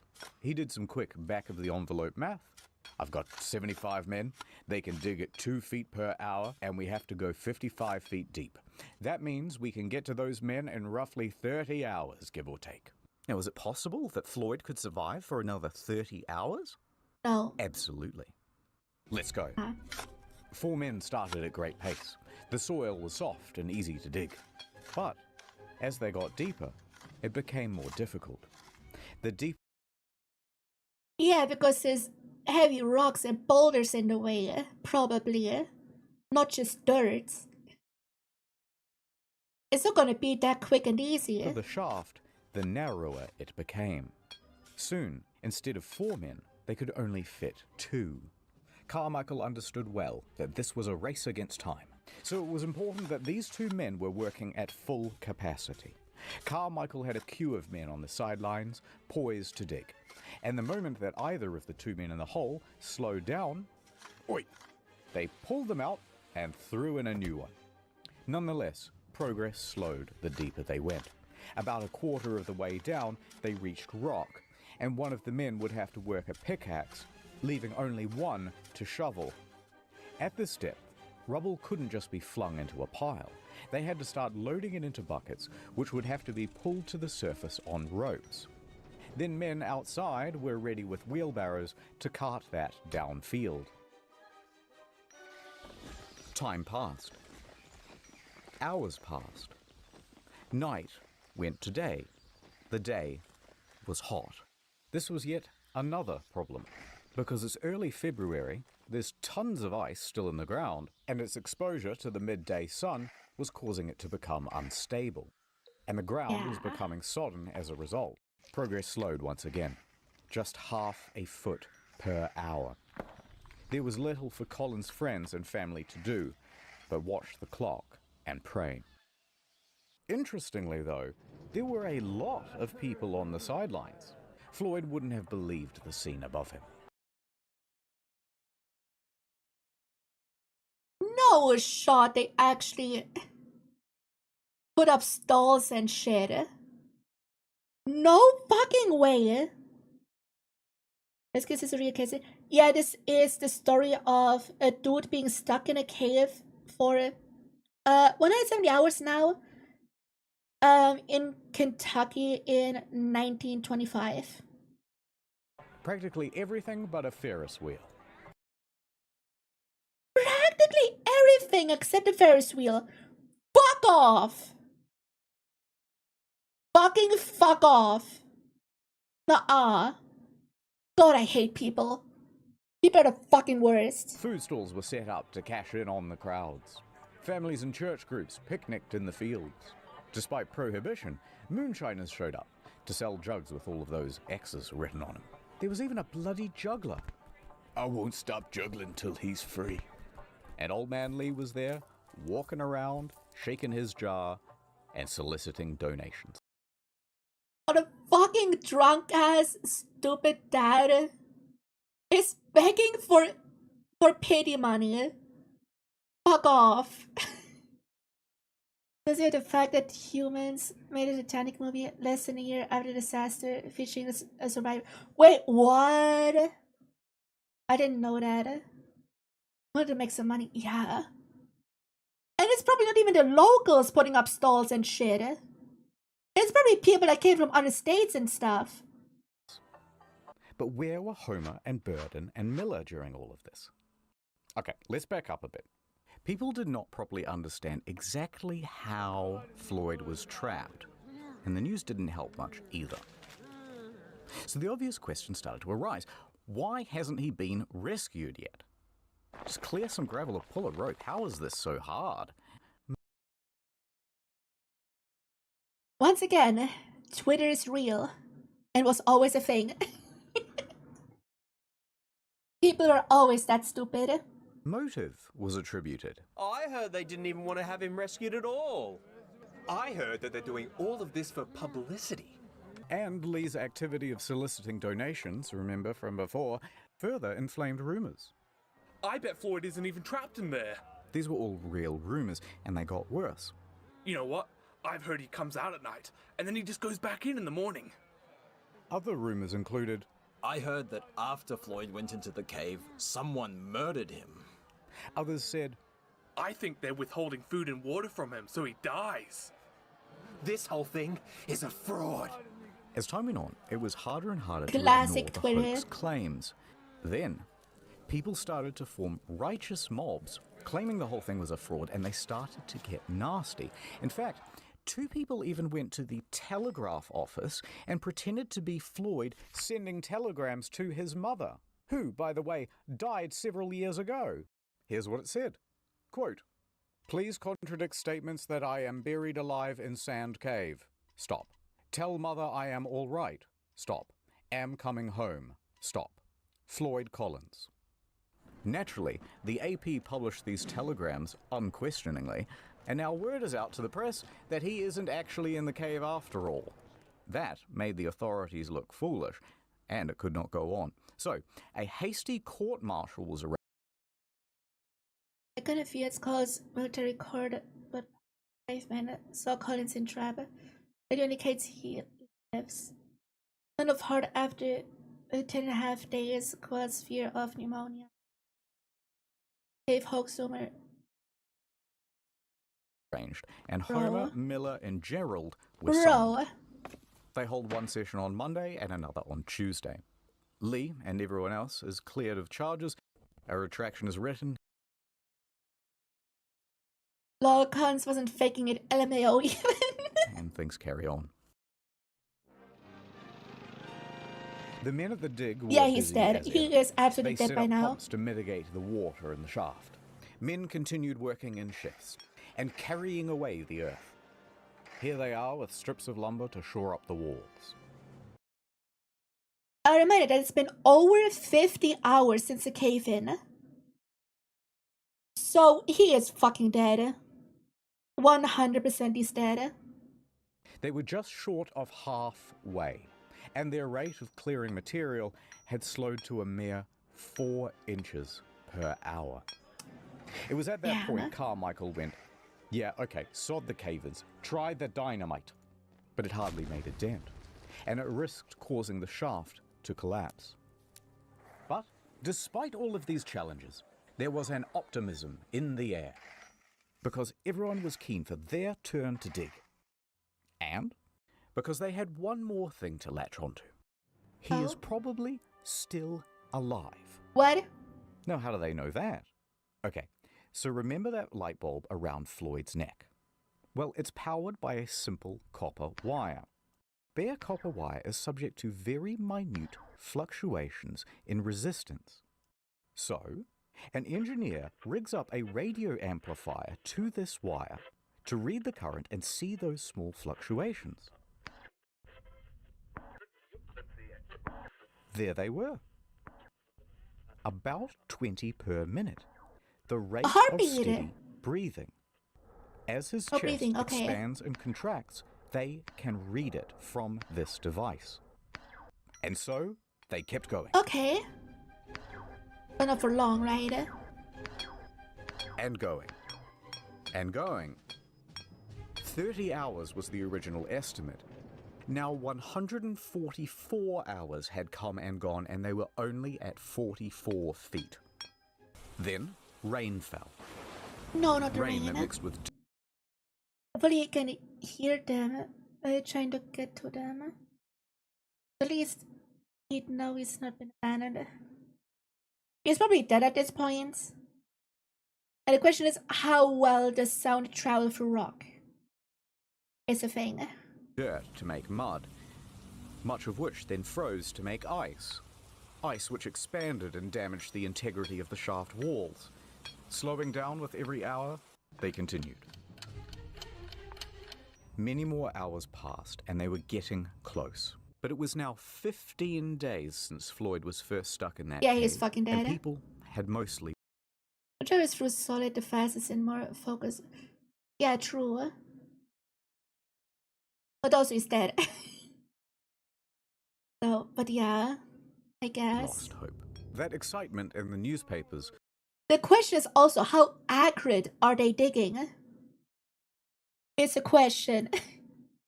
Because it's just sitting straight down, but what if they miss it?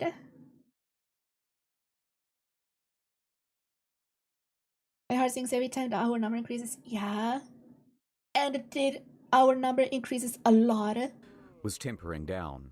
Visitors began clearing out from Cave City. Many still held on to hope, but their final lifeline, that light bulb, had burnt out. And it wasn't possible to do any more readings on the radio amplifier without it. Did it burn out, or did he die and stop breathing? No one knew if Floyd was still alive. Absolutely Another not. 51 hours would pass before, finally, they reached... He either died to hypothermia or to hunger. Probably both. The bulb burned out, then no more current would flow. Yeah. Wouldn't be able to tell. It would still be a minute. Shifts. Reached the 60-foot depth. I'm in. Chisel. A chisel is handed down. At 1:30 p.m. on Monday, February 16th, Sand Cave would open once again. Floyd had been pinned in that cave for 17 days. 12 spent without food, survivable.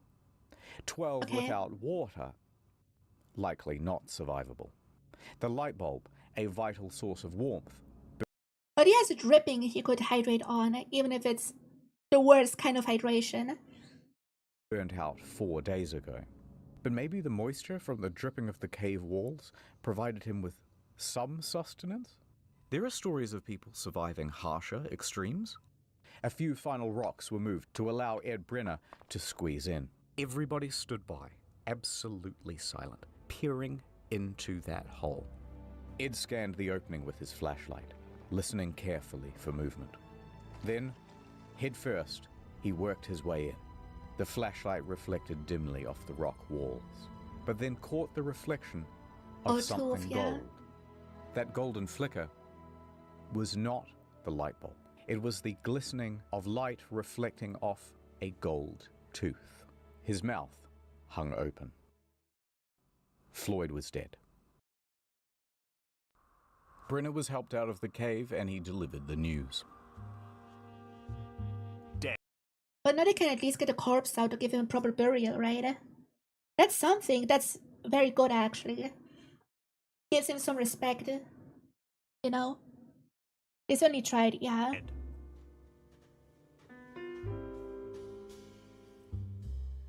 A coroner would later state that Floyd succumbed to exposure, and that they had missed him by just 3 days. Just 3 days, no! About the same Badge. time that the light bulb had gone out. Yeah, because he lost warmth. So he died to hypothermia.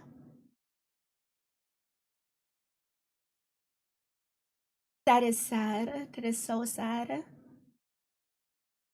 When the light bulb went out, so too did his one source of warmth. If it had held out, Collins might have as well. But what would they do now with the body? The shaft walls were ready to fall inwards, and risking lives to remove a corpse was seen as just irresponsible. So it was decided by the authorities. Floyd will stay in that cave. Bro. Transparent death trap. Now this did not sit well with the family, but what could they do? The next day, they planned the funeral. The town emptied of people, and the shaft with Floyd at the bottom was filled back in. People don't even have the decency to stay for the fucking burial. Brother. But that's not quite the end of the story. But if you hung on for this long, keep holding on, because things are going to continue to get interesting. But first, let me do a wrap-up of where everyone is and all that stuff. Context. The Collins family already had financial hardship. Lee Collins wasn't able to raise much money from the donations. After the crowds Of course cleared, not, people don't he care. was seen searching the site, scanning for empty bottles that he could resell. But the owner of the land, B. Doyle, and supposed friend of Floyd, was wholly unsympathetic. He put up a sign Of that course, it's a said, landlord. "Floyd's dead body, right this way. Come on now, take a look. Only 50 cents a gander." It's 100 years later, B's dead. Let's call it even. Also, remember those claims of Kentucky being an open purse? Well, the state reneged on the deal. They refused to pay many of the rescuers, and most of them went home without the promised pay, many having sacrificed a week's worth of wages from missing their regular work. Some of them did make some money out of the situation, though. They signed on to a type of touring theatre called vaudeville. They roamed the country, telling their personal stories of their attempted rescue. Miller received the best offer out of anyone, however. How about 50 grand to do the Chautauqua lecture circuit? It'll be worth nearly $1 million in 2023 money. He declined. He stayed loyal to the Louisville Courier, continuing his work there for several more years. Although, bit of a perk, he won the 1926 Pulitzer Prize for his reporting on Floyd Collins. Hell yeah, Okay, so he deserves back to the it. brother, Homer. He needed money and he agreed to do that vaudeville circuit. He stood on stage and shared with the crowd stories about growing up with his brother Floyd and detailing out the tragedy. But Homer made it known why he was up here on stage trying to get money. He had a mission. Look at a corpse I out. kept thinking of Floyd lying in the muck, where he had suffered beyond our power to imagine. I would never have peace of mind if he remained there. Yeah, He yeah, wanted okay, the that's money so valid. to dig Floyd up and get him out of that cave. A couple of months later, he had it. Alright, so back to Floyd. April 17th, 1925. Homer and a team of excavators. They began to dig. Within a week, they had arrived at Floyd. But instead of coming down the same passage near Floyd's head, they approached from the other side where his foot was. It allowed them to remove the rock that trapped him in place. They lifted him up from his tomb and laid him down on the fresh air above. A couple of days later, Floyd was given an honored place at the family cemetery, next to his mother. A stalagmite was taken from Sand Cave, carved with his name, and used as a headstone. That is and cute. there he lay. No, that's not actually where it ends. Wait, Okay, what? this is where it gets weird. 2 years later, 1927, the Collins family's finances hadn't much improved. A dentist, Harry B. Thomas, walked up to the property and made Lee an offer. "Sell this property to me, and I will give you $10,000. Now, Homer begged him not to, because at the time, the government was starting to buy up tons of land in the area and turn it into national parks. They had to pay at a very competitive rate. But Lee was becoming a bit old and senile by this point, and frankly, it's doubtful that he cared about Homer or Floyd or anyone else for that matter. It's 100 years later, he's dead now, let's call it even. So, the point is, in this land sale with Thomas, Lee agreed to a very odd clause. And that clause said, everything on that property belongs to Thomas. And should he wish, for example, to exhume a dead body and re-embalm it and put it on display in something really tacky like a glass coffin inside a cave, maybe, then that would be his prerogative. They fucking taxidermied him?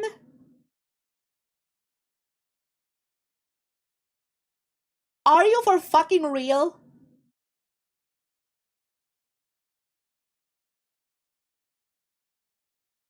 They fucking taxidermied his ass?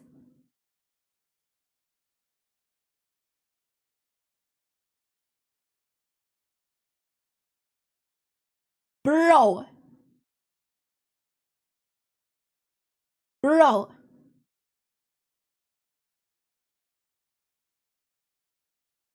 Getting bombed. All comes is getting bombed. You know what I mean. You got into a roadside attraction. Lee signed yes. And Thomas did exactly that.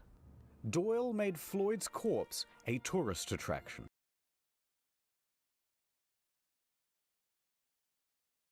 Bro. And now I'm just wondering, what kind of person goes like on a trip to just look at a corpse? Like what? What kind of trip is that? What kind of tourists are going to that shit? What? Oh my god. That's right. 2-bits Uganda, come and wonder at the incredible dead man who died in a cave. Thank you if Floyd Collins was trapped. Bro! Look, this is saying to see a guy who was stuck in a cave and died there. Let's go see. Gonna stand for like dead popes or something, but this, yeah, like for religious reasons or whatever, I can totally see that. But bro, I trust people can be more. I mean, people are asking for people to die daily on Twitter, so yes, I know. But bro, that is disgusting. But to add insult to injury, it worked. Visitors returned to Sand Cave to gawk morbidly at Floyd. Within a few months, Thomas had turned Lee's failing farm into a successful business. Imagine people took family pictures next to the coffin with peace signs. And it was the third largest news story. Like, I mean, sure.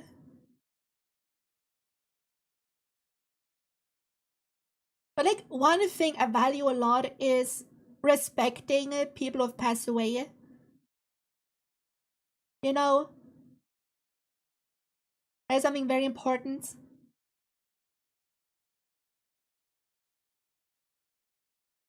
But like, bro.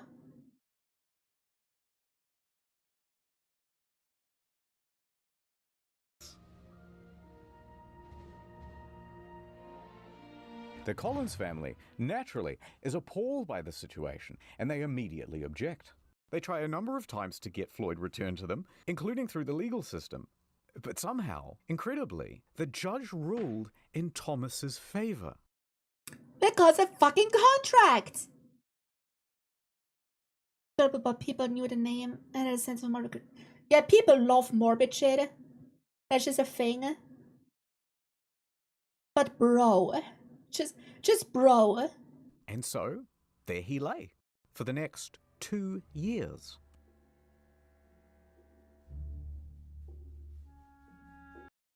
At the very least, it made the cave a bit bigger, so that's something.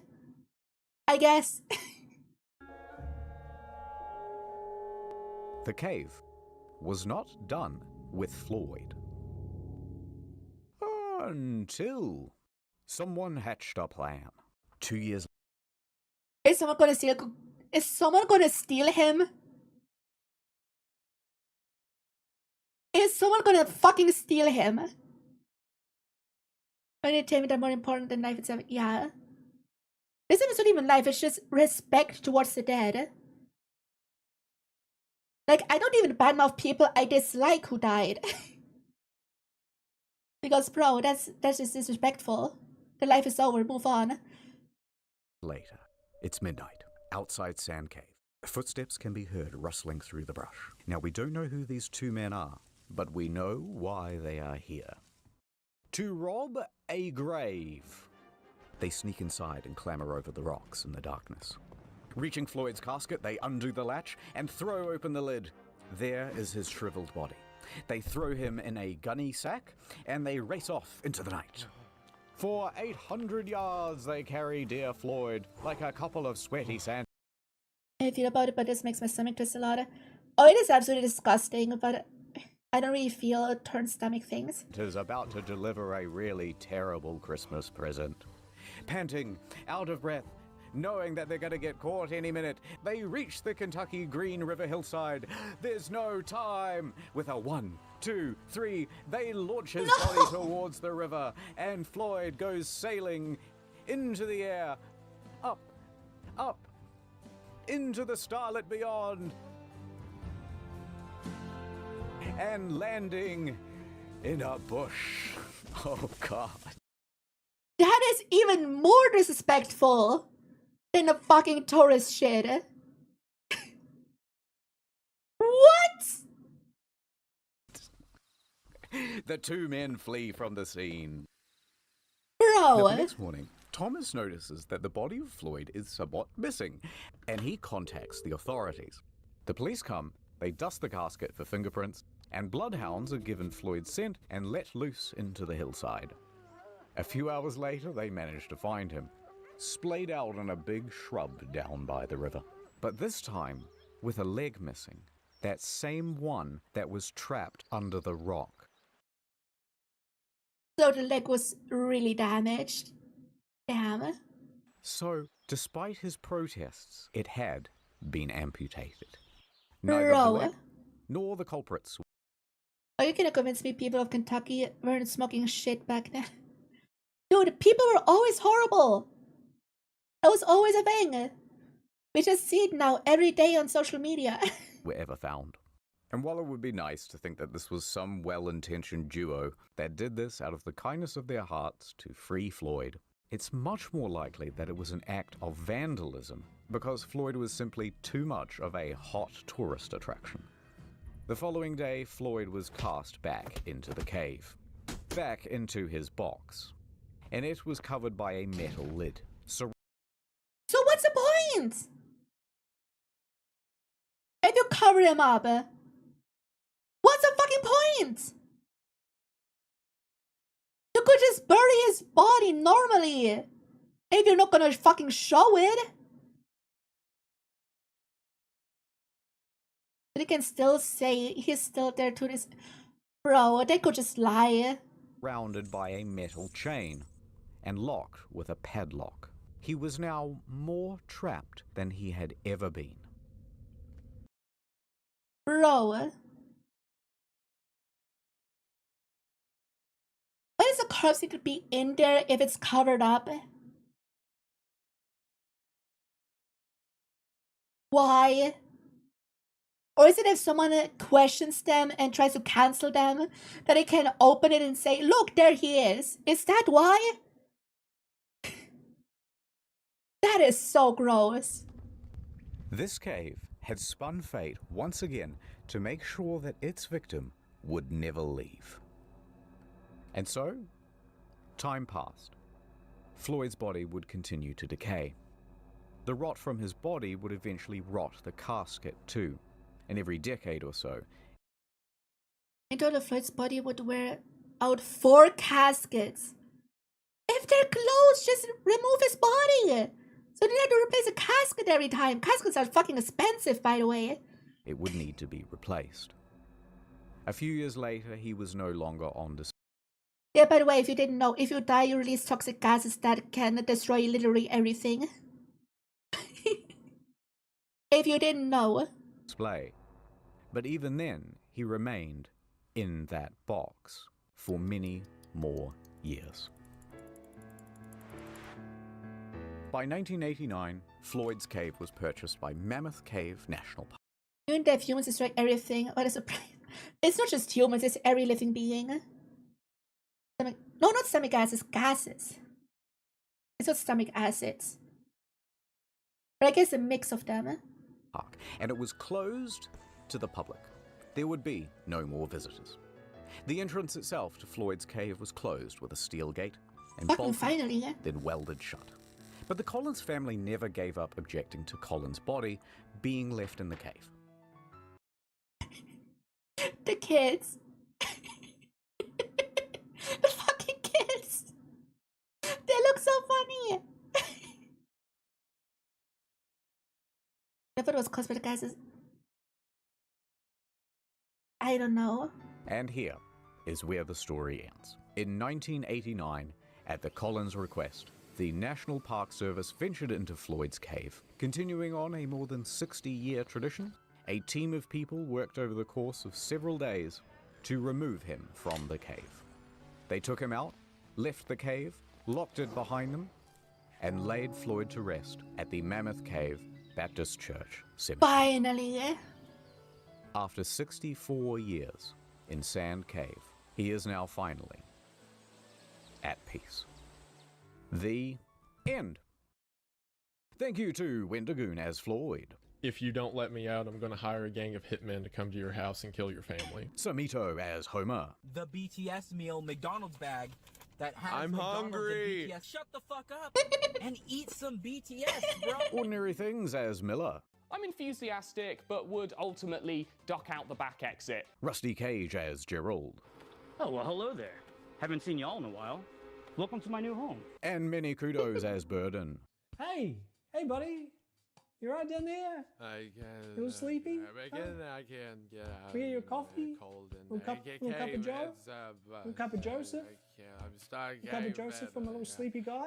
And do not forget, World of Tanks, World of Tanks. None of this Yeah, would I have know. happened if Floyd had got World of Tanks.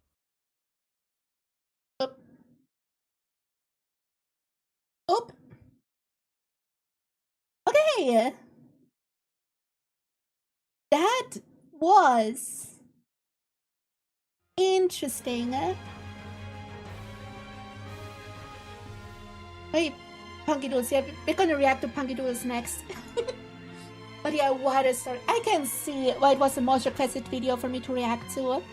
Like, I absolutely get it. But bro,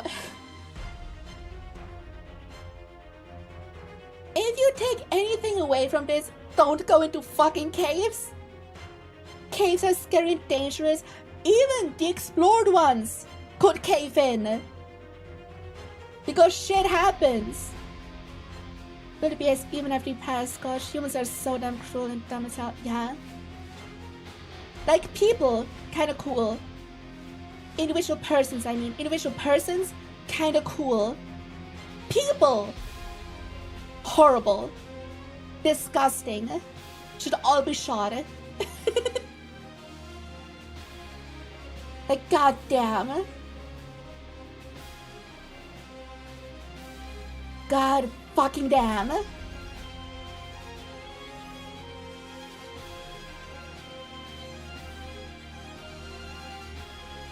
People think with shit, yeah.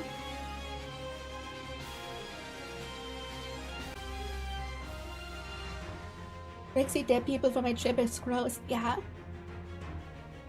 It's very fucking gross.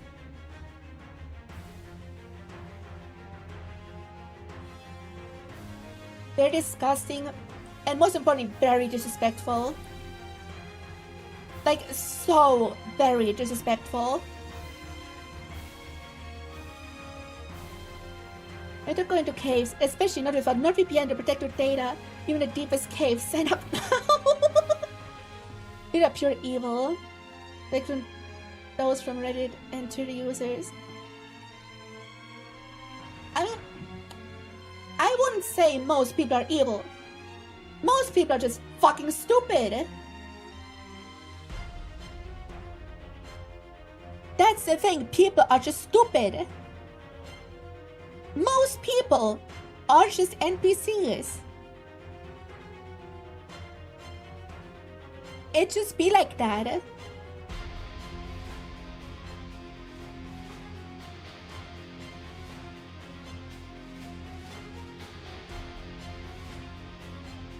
Like, I don't believe that anything can be pure evil. But goddamn, so people are getting really close to that.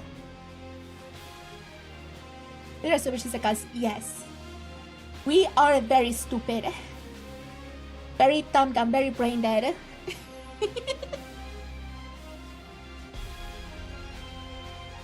But okay.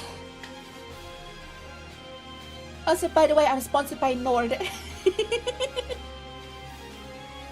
Check my link to get 77% off or something. I don't know. Nord is always on sale. But yeah, we finished off the stream with Punky Doodles. Specifically, the Wizard Time compilations. We're watching both in one video. But then thing, I've been reading through the blue Twitter stuff. The DLC thing with Monster Hunter Wilds PC version doesn't affect much. Because it affects in hobbies, yeah. But also, whatever. Like, we still have, for PC specifically, 2 patches coming. So people just gotta shut up until the patches drop. If it's still bad after the February patch, be vocal again. But until then, shut the fuck up. I'm so tired of the conversation. Also, just play on lower settings, like, god damn it. It's not that hard. Like, I started playing Wilds in 30 FPS until I upgraded my monitor to 60 Hz. Like, who gives a shit, bro? If it's gonna run as smooth on 30, play on 30. We had many issues with files. Or then the very start. I only had a little bit of issues in Title Update 3. Where it started lagging a bit when I got into hubs. And I'm playing on PS5 Slim, by the way. Only then I had tiny issues. Which was only lag when I entered the hub. But aside from that, never issues. Never.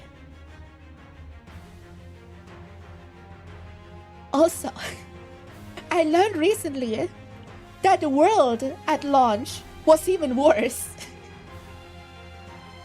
So can people stop glazing world? Like, god damn it.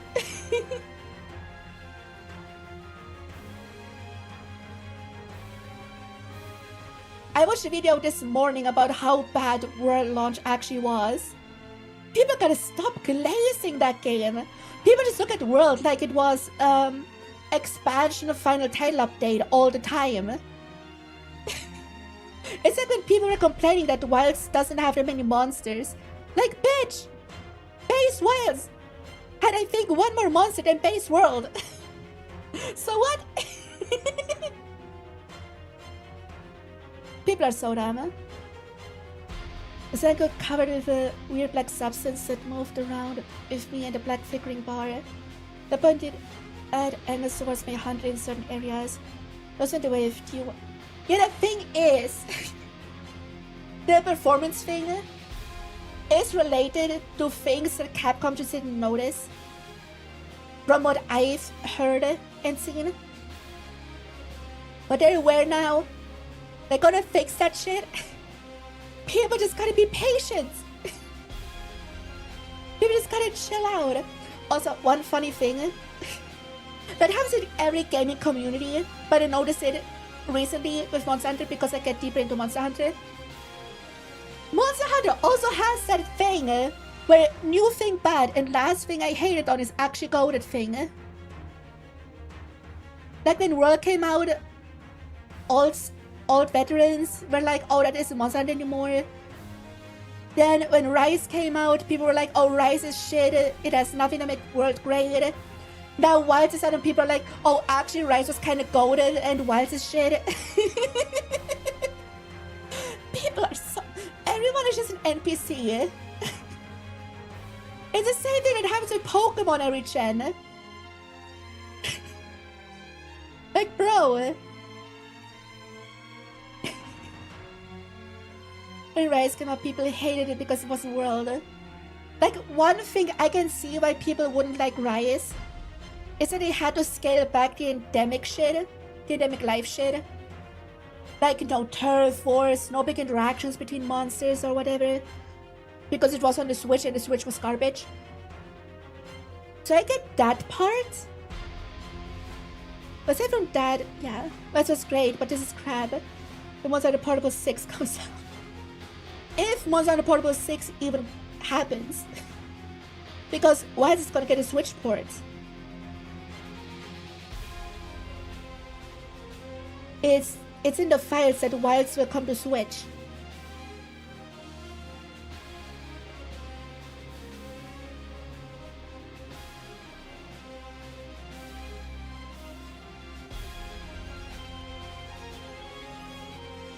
But the portable team has to do something, right? I just hope they update Rise on the Switch. A bit of confusion there. Image 5 console PC was rolled. Image portable 5. No, I get it. I get that part. But when Wilds comes to Switch, and Portable 6 would be probably on Switch first, that would be kind of stupid, no?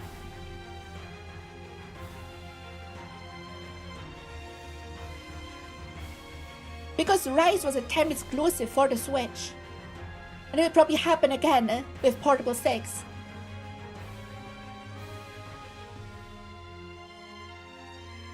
Oh, it's definitely not going to be on Switch 1, it's going to be on Switch 2, 100%.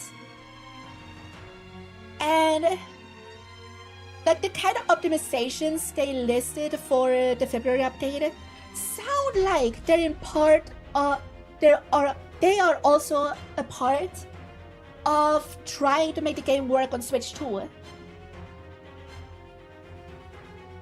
Like lower poly count and that shit that they listed in the update note. It's definitely not gonna be on Switch 1, 100% not. Also, people act like the Switch 2 still has Switch 1 specs. And these people don't know what they're talking about. Like, people are so stupid. The Switch 2 can run fucking Cyberpunk and FF7 Remake without issues. Like, I would compare the Switch 2 to the PS5 Slim. As someone who doesn't know technology, like just from feel and whatever. People are just fucking stupid.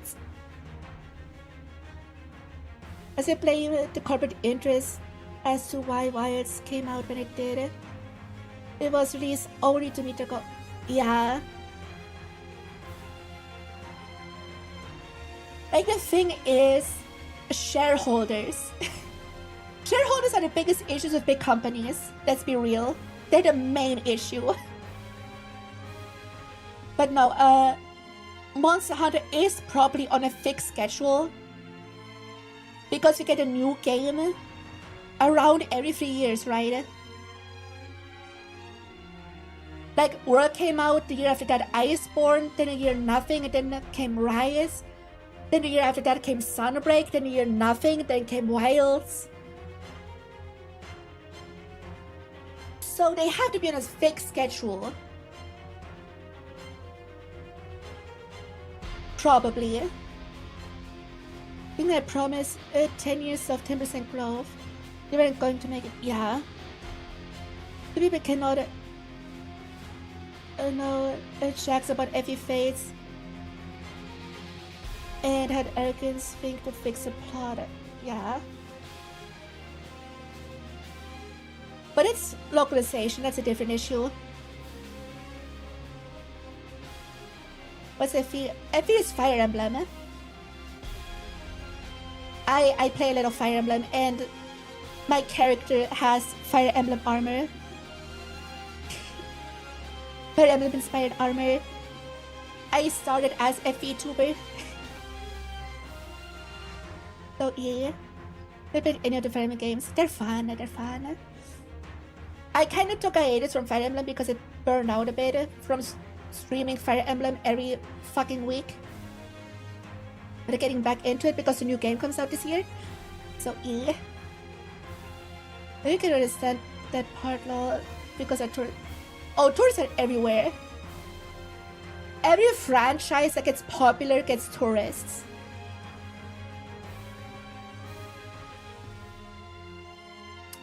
That's why I like my favorite things to stay niche. Like Digimon. I don't want Digimon to become mainstream. I wanted to stay niche.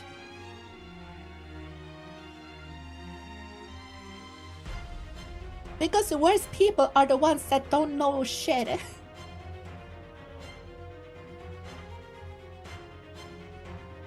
But just as bad are the hardcore fans. Because they also don't know shit. Both sides of the extreme, the people that don't know anything and the people that think they know everything, are both fucking stupid.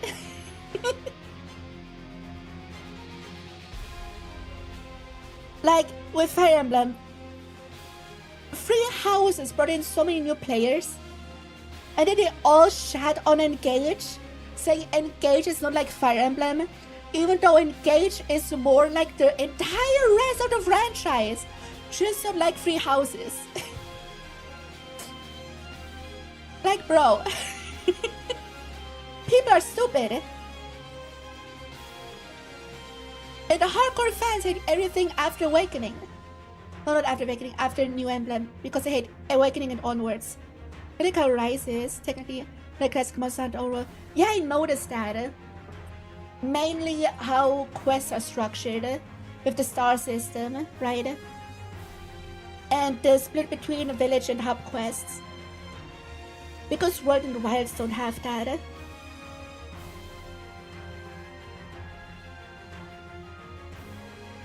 But the people unengaged for no reason.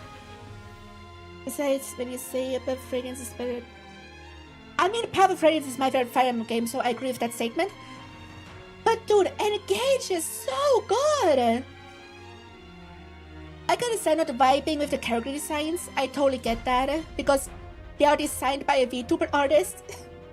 So I get why some people might not like that. But gameplay-wise, Engage is like top 5 games in the series.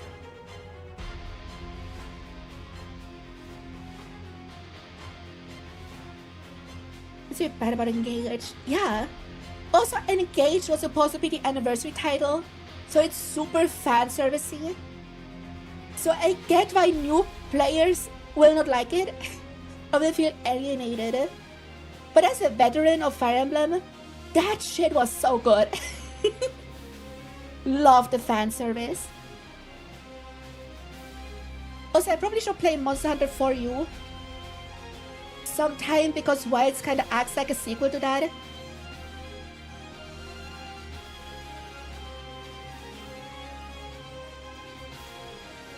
I should probably play that at some point. What else is a bit linked to for you? Yeah, I know that Aiden is in World. The A-lister. I forgot what his thing is. Like, I know he originates in For You. And now in World we have Fabius and Nadia. Except for A-lister. Yeah. Like, I played like 7 hours of World. Up to the first Nergigante encounter. And then I stopped.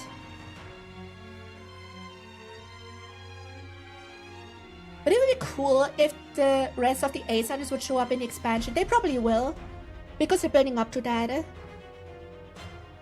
getting Aiden and Julius in whatever the Vice expansion is. So the story is pretty boring for a fight.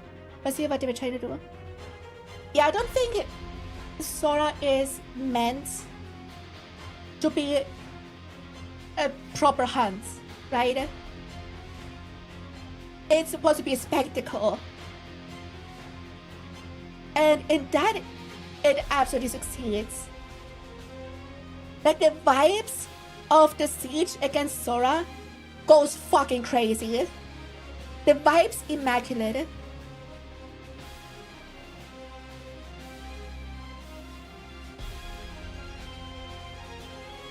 But my only issue with Siege, and I guess with Rampage in Rise, is it feels like tower defense, and I don't really care for tower defense. That's my only issue. Like, I only did the tutorial Rampage in Rise and didn't touch any other Rampage yet.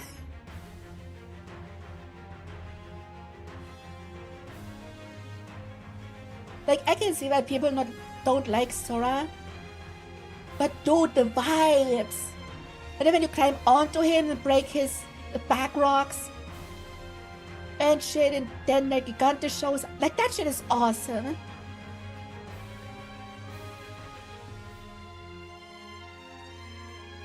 Because after you get done with Rise and move on to Sunbreak. Yeah, I know. I think the main reason why people dislike Rampages are that the Apex were locked behind it until Sunbreak, right? I think that was the main reason.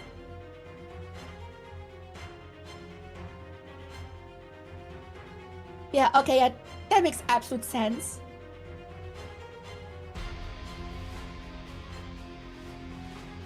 These monsters have no new gear. Oh, that's cringe. That is big cringe. But I'm not gonna touch Sunbreak until I stream the game sometime this year.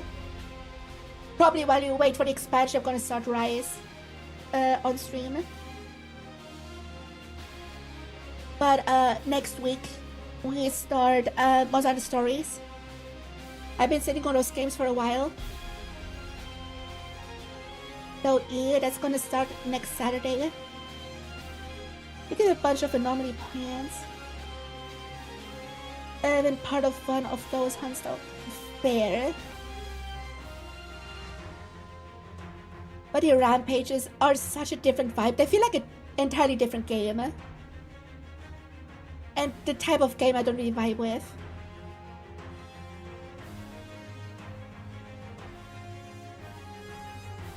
But yeah, I see how I probably feel about Siege hunts when I play World, because World has a few of them, right? I think.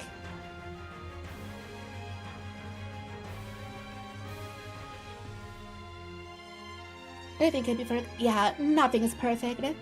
But so far, I really enjoy the flow of playing Rise.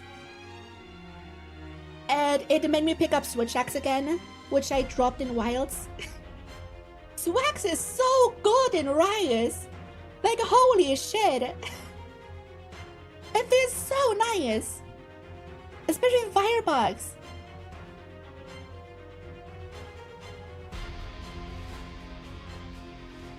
Like, I posted a clip on Blue Sky of my first berry of hunts. And it was so good.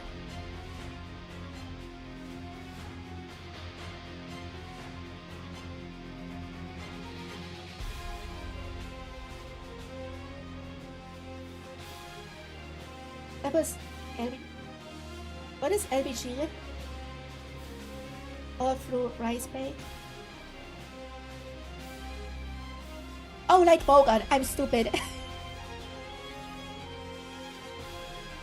Above through all of world until Vitalis it kept moving its dark hands. Yeah, I tried a bit of bow recently in Wilds and I don't vibe with it at all. Watched that when I felt sorry for the monster. Did you see the Fender weapon? What? My Wilds bow. It's just so much fun. Fair. I enjoy light bowgun well enough in wilds, but I just don't think ranged is my thing.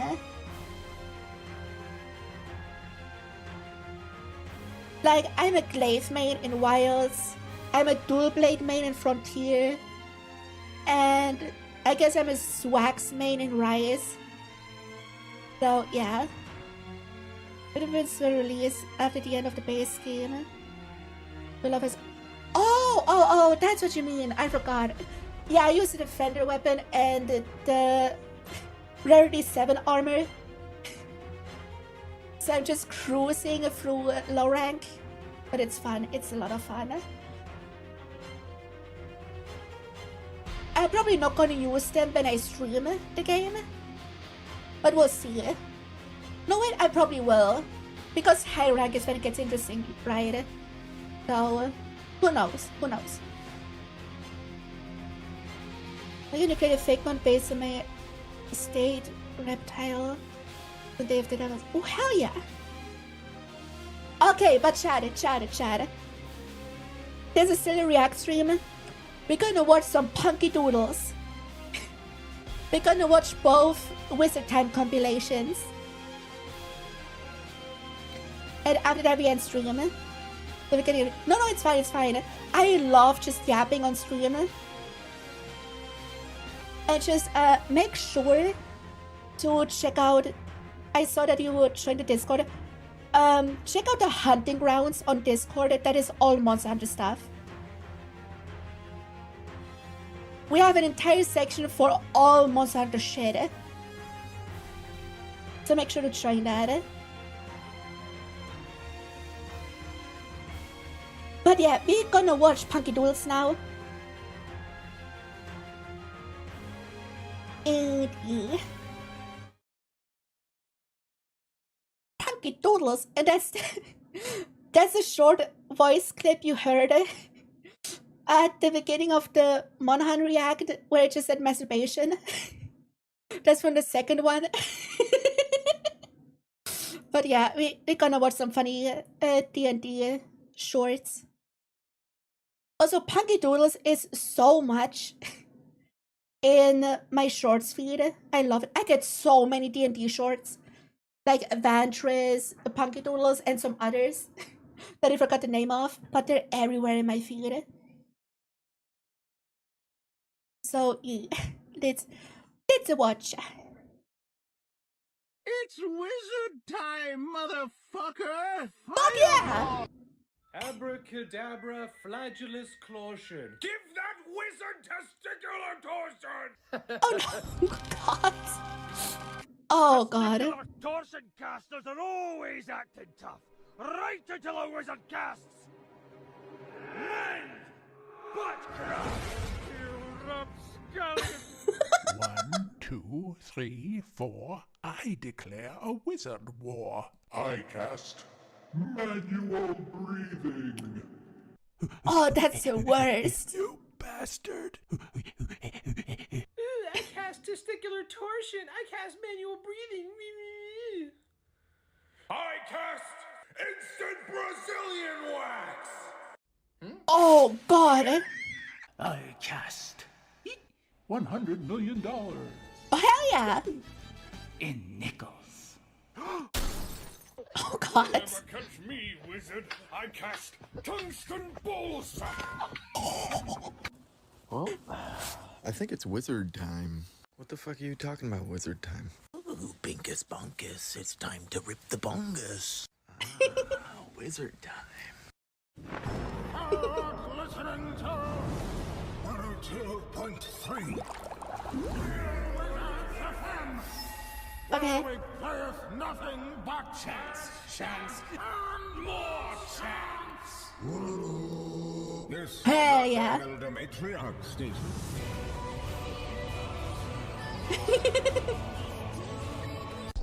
I would listen to that. Shadow Wizard Money Gang. We love casting spells. This song is sponsored by the Shadow Government. Legalize nuclear bombs. Damn. Nice argument. Unfortunately, fireball! Valid argument. I don't hate goblins. I just think they're lower beings. I don't think they're important at all. You hate us all. You look down on us. Of course I have to look down at you. You're short as shit. If anyone has more questions, I would love to answer them. Bro, you ugly anyways. Oh, is that how it's gonna be, Jeremy? I cast iron! You cast iron what? Oh yeah, Biggest. I cast rubber bones! Ah, you dick, I needed those. Blows up pancakes with mine. My fucking pain. Oh, you think you're so fancy with all your spells? I cast 𝘕𝘕𝘠𝘴𝘦. Oh god, no. Oh god. I cast total tongue awareness. Oh, bro. These are the worst. I cast. Fuck you! I'm not going to announce my fucking spells anymore! Y'all will find out what they are when they obliterate the shit out of you! Honestly, why do they always announce their spells? just do the spell. Gonna need a human skull, and I can't have you ask any questions. Only if you also don't ask why. What? Okay, sure. Pulls out 7 pristine human skulls from their bag. Take your pick. Wizard, this one's 5. Party is traveling through a dungeon and comes across a skeleton that is hung up by a meat hook. There's a staff in its hand. One of the players reaches out and tries to grab the staff. The skeleton then wakes up and says, "Any who hold the staff shall be cursed forever." The player, being an arrogant wizard, casts Command Undead and asks, "How do I break the curse?" If I knew that, do you think I'd be a skeleton with a meat hook up my ass? Fireball is plan B. I actually don't have it prepared. In 8 hours, Fireball is plan B. I can swap my spells in a round. In 6 seconds, Fireball is plan B. I would cast Repel Maidens upon thee, but I see another wizard has beat me to it. Shai, this is what happened to you.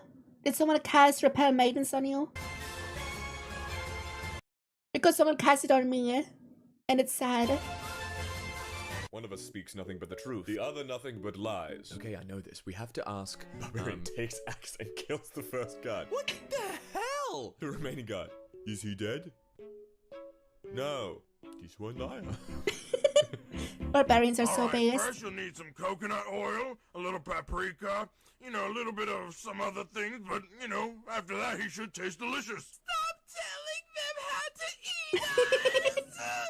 Billy, I'm not teaching them how to cook you. I'm teaching them how to make your species taste a little bit better when they get cooked. That's all. It's nothing bad. You're okay. You're gonna be fine.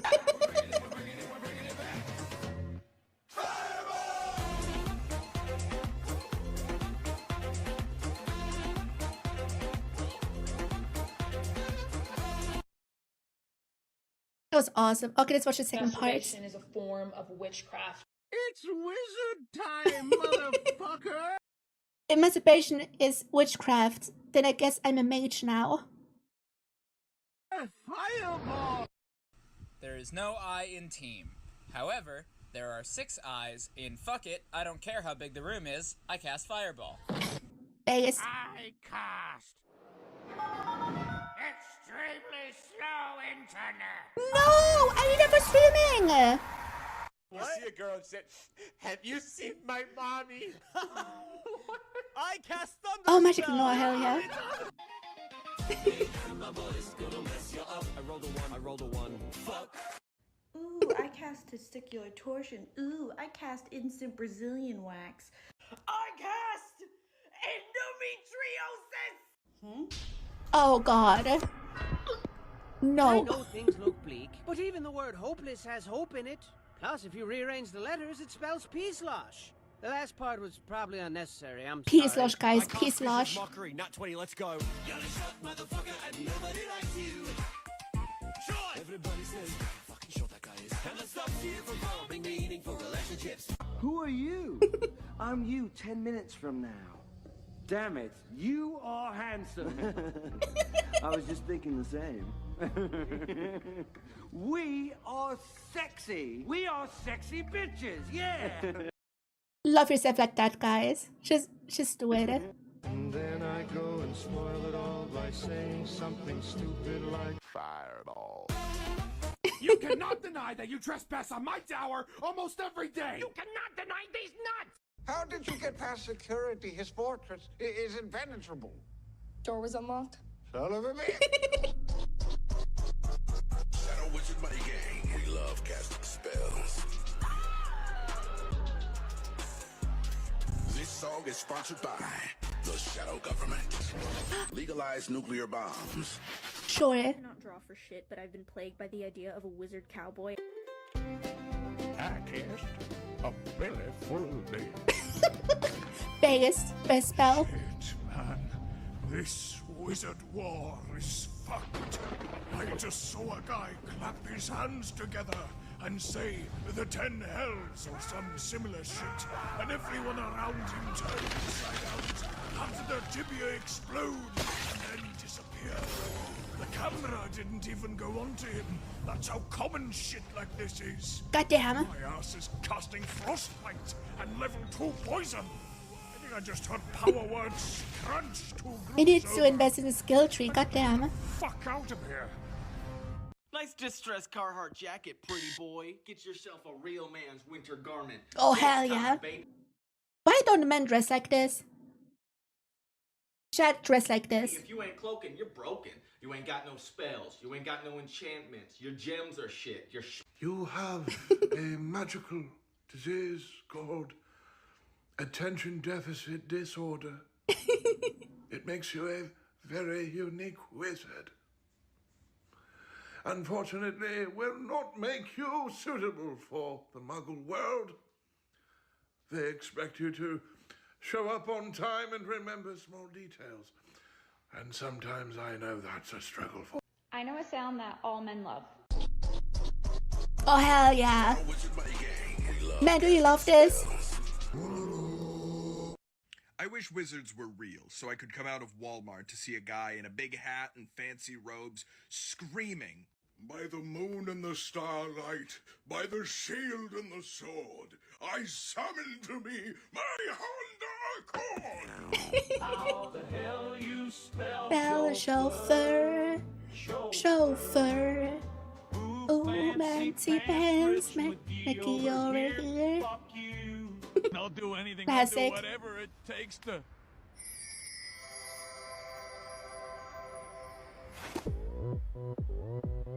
Always fireball. I cast. Forgive yourself. Gandalf the White. Gandalf the Fool. Who can be of that game, Saruman the White? Or should I say, Saruman the Stupid? What? Saruman the Silly? Stop that. Saruman the Wrinkly. Oh, Saruman the Stinky! The audacity! To cut the horseshit and get to the part where you admit your sexual feelings for one another. Wow! We're wizard guys. We cast 8 months pregnant. Huh? No! We're wizard guys. We cast 9 months pregnant with twins. Oh god. Why? Do they have to give birth with a dick? Like a hyena? Lightning bolt! Lightning bolt! Lightning bolt!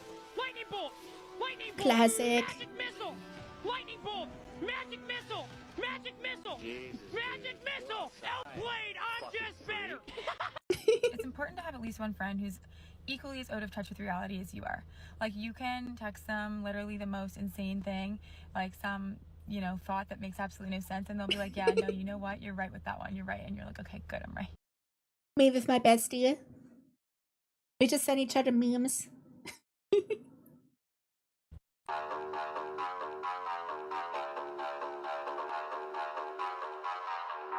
Breathe with me.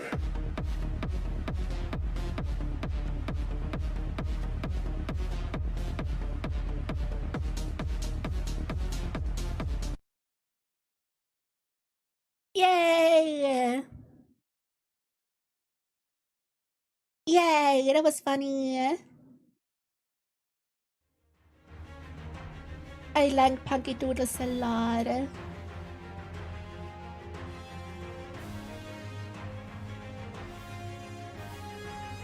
That was fun.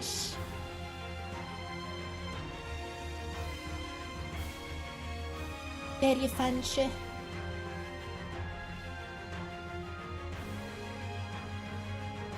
Stretching. This was a really fun stream. Fun reacting and fun yapping about 𝘓𝘓. I love talking about 𝘓𝘓 because I'm so new to it. So I just absorb everything.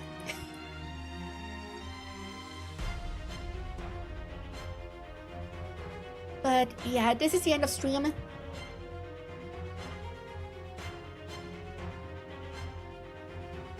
So, let's see if I can raid someone. Okay, I have to raid different people on YouTube and Twitch. On YouTube, we're gonna raid 𝘠𝘴𝘦, who's streaming Ark Knights. And on Twitch, we're gonna raid Lulu, who's streaming, it looks like Cyberpunk, I think. So yeah. Everyone, thank you so much for watching. Check out the sponsors if you haven't yet. We are sponsored by NordVPN, Humble Bundle, and the My Nintendo Store.